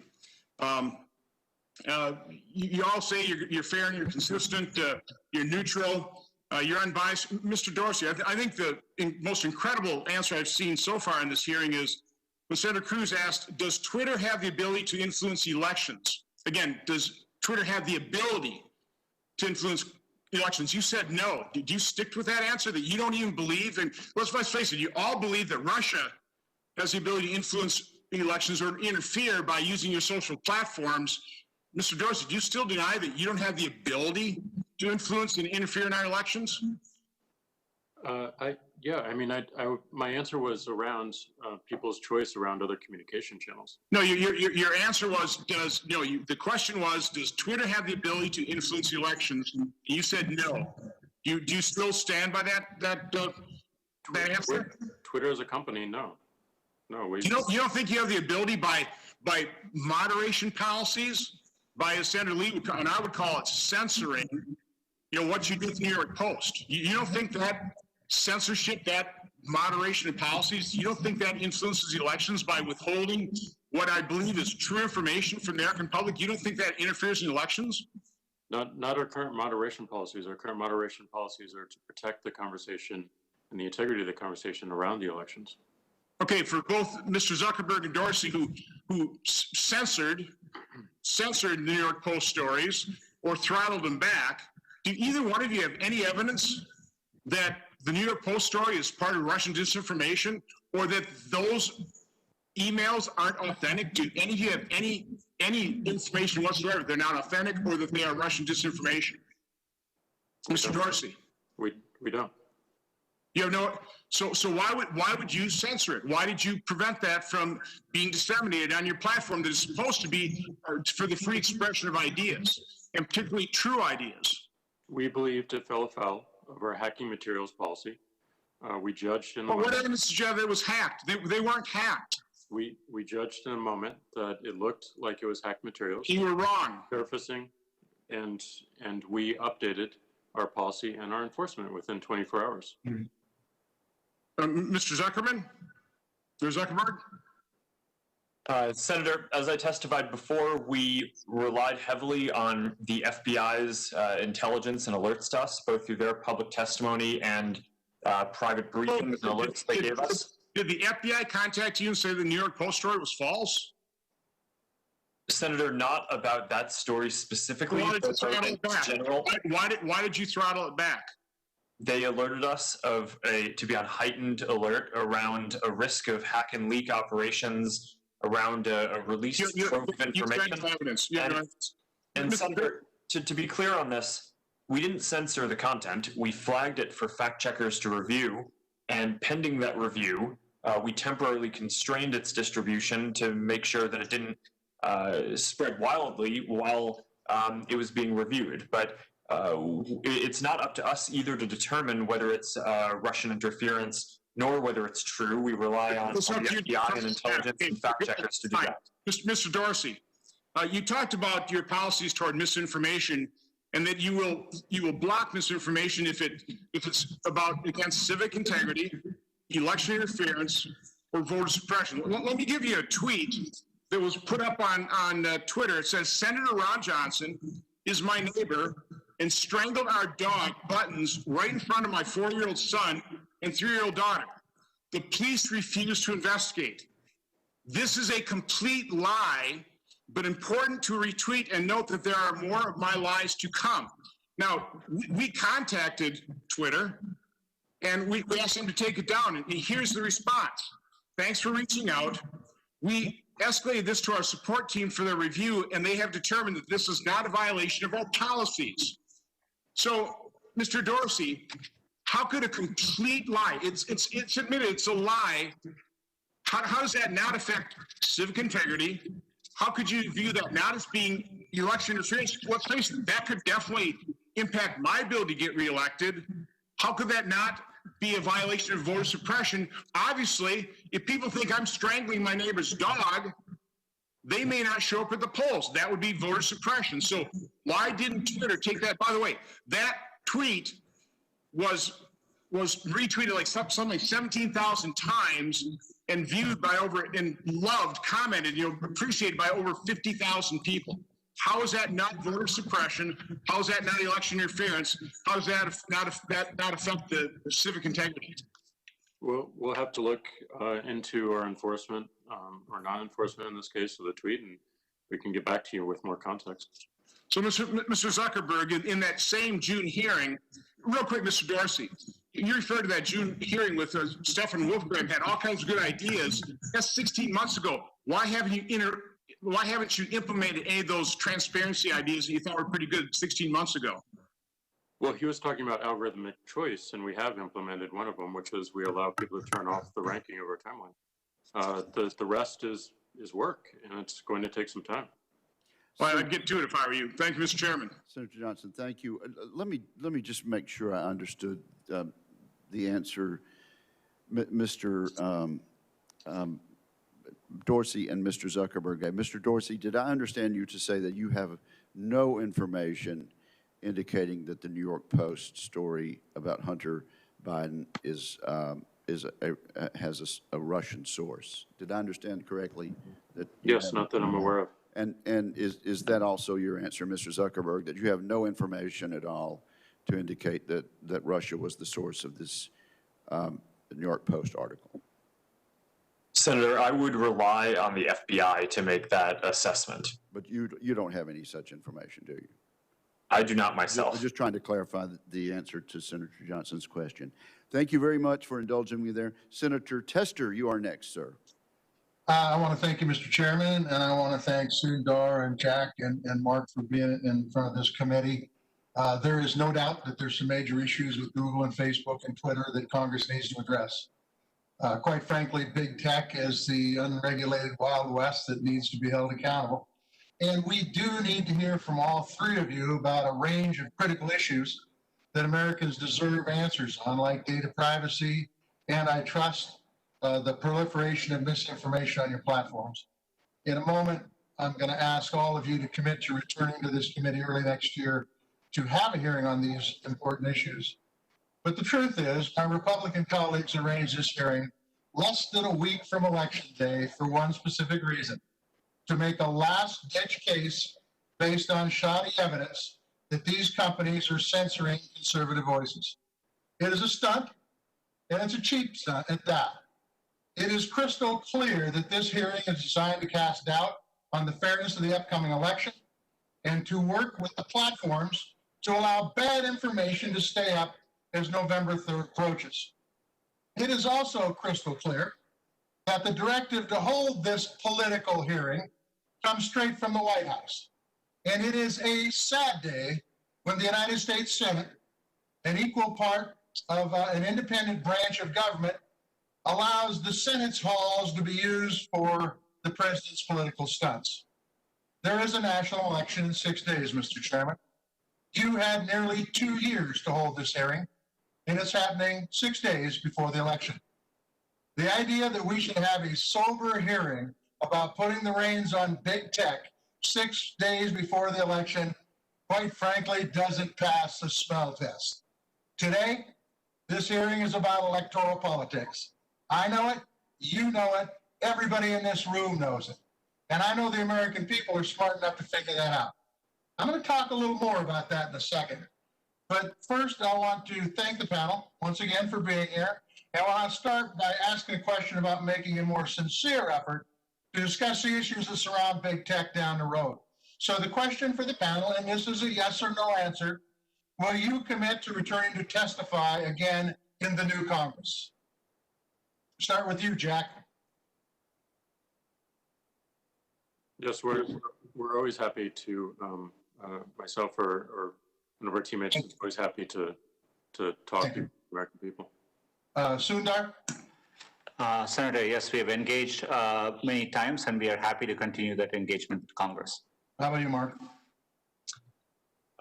Senator, yes, I hope we can continue to have this conversation, and hopefully not just with the CEOs of the companies, but also with experts who work on these issues every day as part of their jobs. Absolutely. I think the more information, the better, but not based on politics, based on reality. And I want to thank you for that, because we are in a very unreal time when it comes to politics. Quite frankly, we are in a time when fake news is real and real news is fake. And you guys try to shut down the fake news, whether it comes from Joe Biden's mouth or whether it comes from Donald Trump's mouth. And the fact is, if Joe Biden said some of the crazy and offensive stuff that the president has said, he would get fact-checked in the same way. Wouldn't you agree? You can nod your head to that. Wouldn't you agree? If Joe Biden said the same stuff that Trump said, that you would do the same sort of fact-checking on him? Shall we take Mr. Dorsey, Mr. Pakai, and Mr. Zuckerberg in that order? If we found violations of our policy, we would do the appropriate enforcement action. Thank you. Zuckerberg? Just go ahead then, Mr. Pakai. Senator, yeah, we would apply our policies without regard to who it is from, and we apply it neutrally. Okay, thank you. Mark? Senator, I agree with what Jack and Sundar said. We would also apply our policies to everyone. And in fact, when Joe Biden tweets or posts and cross posts to Facebook about the election, we put the same label, adding context about voting on his posts as we do for other candidates. Thank you for that. In 2016, Russians built a network of bots and fake accounts that they used to spread disinformation. This year, it seems they're seeding their networks with disinformation and relying on Americans, including some folks in Congress, to amplify and distribute it. What tools do you have to fight foreign disinformation on your platforms when it's spread by Americans? Jack? We're looking at our policies are against platform manipulation, period, no matter where it comes from. So whether that's foreign or domestic, we see patterns of people or organizations that attempt to manipulate the platform and the conversation, artificially amplify information. Thanks. Mark? Senator, the efforts are a combination of AI systems that look for anomalous behavior by accounts or networks of accounts, a large human effort where we have 35,000 employees who work on security and content review, and partnerships that we've made with the other tech companies here, as well as law enforcement and intelligence community and election officials across the world to make sure that we have all the appropriate input signals and can share signals on what we're seeing with the other platforms as well. Okay, Sundar. Two things to add, Senator, to give different examples. We partner with over 5,000 civic entities, campaign organizations at the federal and the state level to protect their campaigns' digital assets with our advanced production program and training. And others, I would echo, there's been an enormous increase in cooperation between the tech companies. As companies, we are sharing a lot of information and doing more together than ever before. Thank you. I just want to close with one thing. We've heard a lot of information out here today, where when you hire somebody, you're supposed to ask them their political affiliation. You're supposed to ask them who they've donated to. There's supposed to be a political litmus test. If you hire a Biden person, you're supposed to hire a Trump person. Why not hire a tester person, huh? And it's about, let's talk about business. We want to regulate business. And if that business is run by a liberal, we're going to regulate them different than if they're run by a conservative outfit. That reminds me a lot of the Supreme Court, where you have two sets of rules, one for a Democratic president, one for a Republican. This is baloney, folks. Get off the political garbage and let's have the Commerce hearing do its job. Thank you very much. Thank you, Senator Tester. Senator Scott. All right, thank you, Chairman, for hosting this. I think, first off, if you followed all this today, what you'll clearly come to the conclusion is Republicans believe that you censor, and Democrats think it's pretty good what you're doing.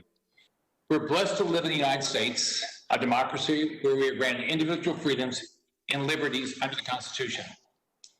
This isn't the case around the world. We can look at what's happening in Communist China right now. General Secretary Xi is committing horrible human rights abuses against China's minority communities and censoring anyone that speaks out about their oppression. The Chinese Communist Party surveils their citizens and uses state-run media to push their propaganda, control information their citizens consume, and hide their human rights abuses. Twitter and Facebook are banned in Communist China. So you can understand why it's concerning that we're even discussing this issue that big technology companies are interfering with free speech. The American people entrust your companies with their information. They believe that you will protect their information and allow them to use your platforms to express themselves freely. I don't think any one person has signed up for any of your platforms and expects to be blocked or kicked off because of their political views. But it's becoming obvious that your companies are unfairly targeting conservatives. That's clearly the perception today. Facebook is actively targeting ads by conservative groups ahead of the election, either removing the ads completely or adding their own disclosure if they claim it didn't pass their fact check system. But their fact check is based on reports from known liberal media groups like PolitiFact, which clearly is a liberal media group. Twitter censored Senator Mitch McConnell and put warnings on several of the president's tweets. And until recently, they completely blocked the American people from sharing the New York Post story about Hunter Biden's laptop and suspended the New York Post account. The New York Post is one of the most circulated publications in the United States. This isn't some fringe media outlet filled with conspiracy theories. Yet you allow murderous dictators around the world to freely use your platform. Let me give you a few examples. On Twitter, Iran's Supreme Leader Ayatollah tweeted calling for the elimination of the Zionist regime. He said on May 21, 2020, the elimination of the Zionist regime does not mean the massacre of the Jewish people. The people of Palestine should hold a referendum. Any political system that they vote for should govern in all of Palestine. The only remedy until the removal of the Zionist regime is firm armed resistance. I'd like to know first why Twitter let that stay up and why the Ayatollah has not been blocked. In May 2019, Maduro, a murderous dictator, tweeted a photo of him backed by his military for a march after 3 people were killed and 130 injured during protests in his country. The tweet describes the march as a clear demonstration of the moral strength and integrity of our glorious armed forces, which is always prepared to defend peace and sovereignty. I would say this glorifies violence, which Twitter has flagged President Trump for, but Twitter let that stand. General Secretary Xi's communist regime pushed by the fact it's committing a genocide against the Uyghurs, forcing millions into internment camps because of their religion. On September 1, a Chinese government account posted on Twitter, Xinjiang camps, more fake news. What the Chinese government has done in Xinjiang has created the possibility for the locals to lead better lives. But truth that simply goes against the anti-China narrative will not be reported by some biased media. Clear lie. It has been widely reported that this claim by the Chinese government is false, but Twitter took no action. Your companies are inconsistently applying their own rules with an obvious bias. Your companies are censoring free speech. You target the president, the White House press secretary, Senator Mitch McConnell, the Susan B. Anthony list of pro-life group, while giving dictators a free, unfettered platform. It is our responsibility to hold your companies accountable and protect Americans' ability to speak freely on their platforms, regardless of their political views or the information they choose to share. You can't just pick and choose which viewpoints are allowed on your platform, expect to keep the immunity granted by Section 230. So, Mr. Dorsey, you allow dangerous dictators on your platform. Tell me why you flag conservatives in America, like President Trump or Leader McConnell, but potential misinformation while allowing dictators to spew their propaganda on your platform. We have taken actions around leaders around the world, and certainly with some dictators as well. We look at the tweets, we review them, and we figure out if they violate our policy or not. Mr. Dorsey, can you tell me one you did against Iran? The Ayatollah? Can you tell me about one you've ever done against Ayatollah or Maduro? I think we've done more than one actually, but we can send you that information on those actions. But we want to make sure that we do have a global leader policy, that we believe it's important. People can see what these leaders are saying, and those tweets remain up, but they are labeled that they violated our terms of service, just to show the integrity of our policy and our enforcement. When the Communist China, which we all know has put 1 million people, Uyghurs, in camps, you did nothing about the tweet where they say that they're just helping them lead a better life. I mean, you can just follow. Anybody that follows the news knows what's happening to the Uyghurs. I mean, it's genocide what they're doing to the Uyghurs. And I've never seen anything you've done on calling that a lie. We don't have a general policy around misleading information and misinformation. We don't. We rely upon people calling that speech out, calling those reports out and those ideas. And that's part of the conversation, is if there is something found to be in contest, then people reply to it. People retweet it and say that this is wrong. This is obviously wrong. You would be able to quote tweet that today and say this is absolutely wrong. And we benefit from more of those voices calling that out. So, but you block Mitch McConnell and Trump's tweets, and you just say, right? I mean, here's what I don't get, is that you guys have set up policies that you don't enforce consistently, and then what's the recourse to a user? I talked to a lady this week that she just got her Facebook account just eliminated. There's no recourse. There's nothing she can do about it. So every one of you have these policies that you don't enforce consistently. So what should be the recourse? We do enforce them consistently. And as I said in my opening remarks, we believe it's critical that we have more transparency around our process. We have clear and straightforward and efficient appeals. So the woman that you talked to could actually appeal the decision that we made. And that we focus on algorithms and figuring out how to give people more choice around it. Thank you, Senator Scott. Senator Rosen. Thank you, Mr. Chairman. I appreciate the witnesses for being here today. And I want to focus a little bit, thank you, Mr. Dorsey, on algorithms, because my colleagues and the majority have called this hearing in order to argue that you're doing too much to stop the spread of disinformation, conspiracy theories, and hate speech on your platforms.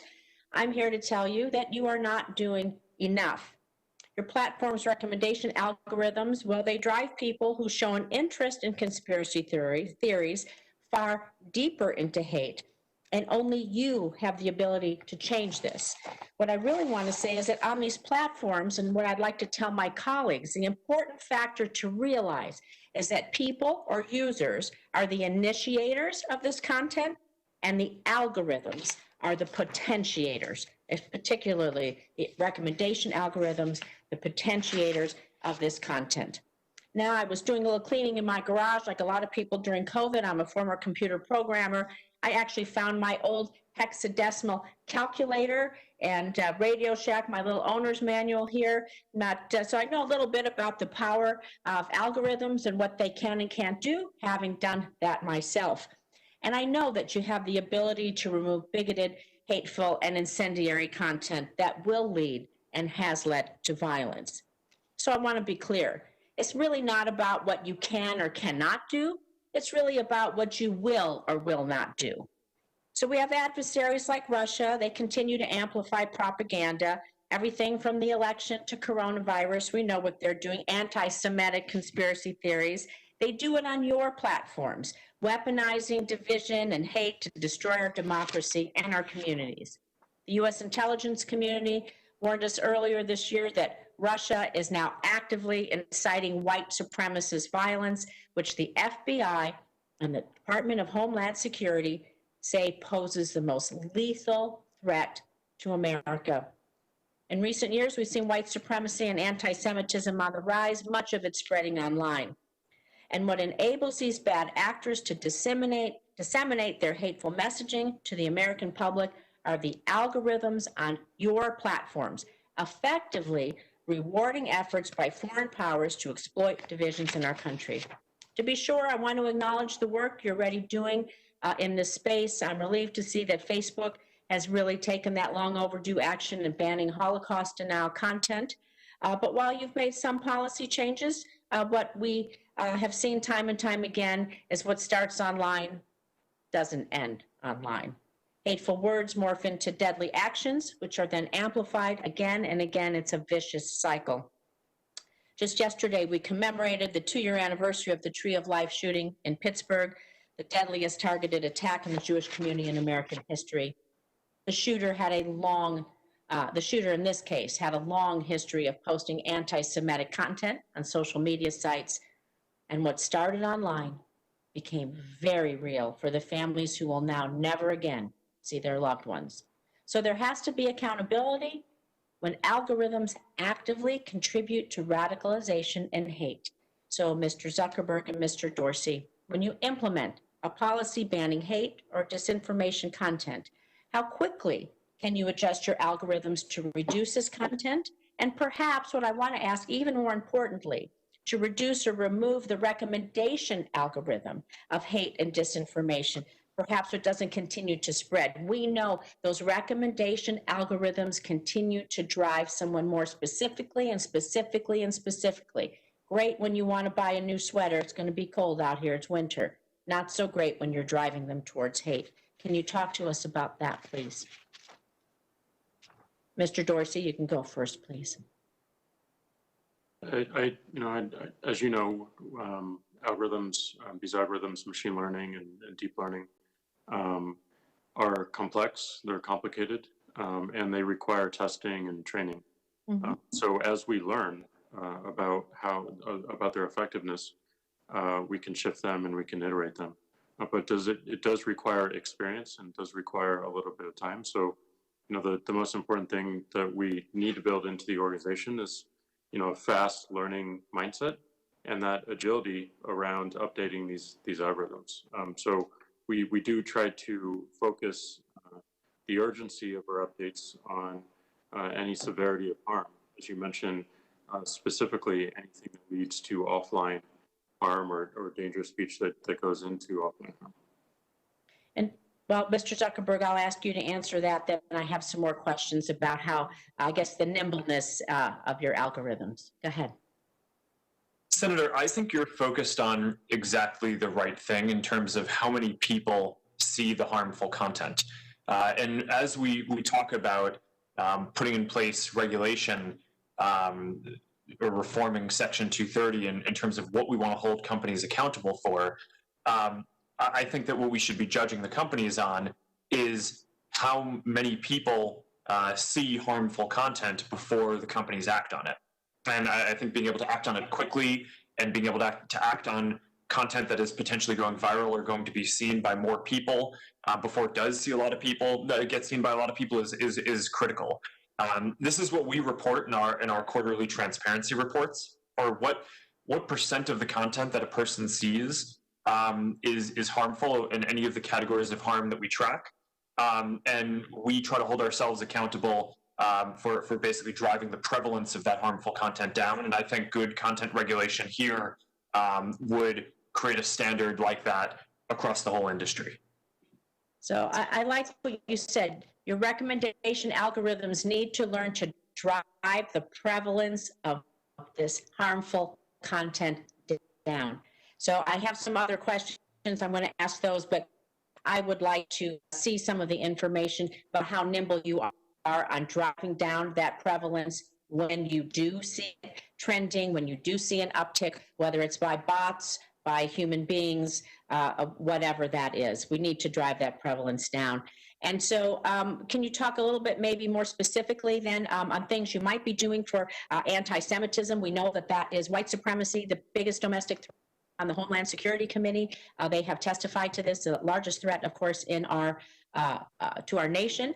And I want to be sure that this violence is not celebrated and amplified on your platforms. We'll have to have a brief answer to that.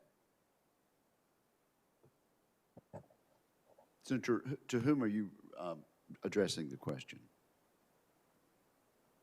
Mr. Zuckerberg, well, To Mr. anyone, I only have, I think I'm the last one, but we only have just a few seconds. We can ask that.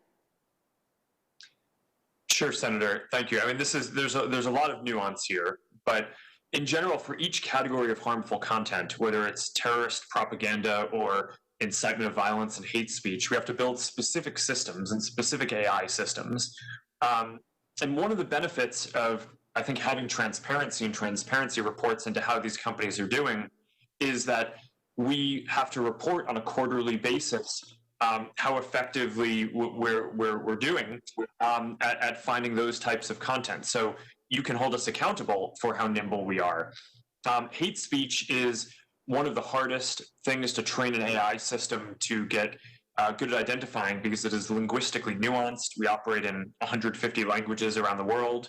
But what our transparency reports show is that over the last few years, we've gone from proactively identifying and taking down about 20% of the hate speech on the service to now we are proactively identifying, I think it's about 94% of the hate speech that we end up taking down, and the vast majority of that before people even have to report it to us. So, but by having this kind of a transparency requirement, which is part of what I'm advocating for in the Section 230 reform, I think we'll be able to have a broader sense across the industry of how all of the companies are improving in each of these areas. Thank you for that answer, Okay. Mr. I look forward to working with everyone on this. Thank you, Mr. Chairman. As do I, Senator Rosen. Thank you very much. When this hearing convened, I estimated that it would last 3 hours and 42 minutes.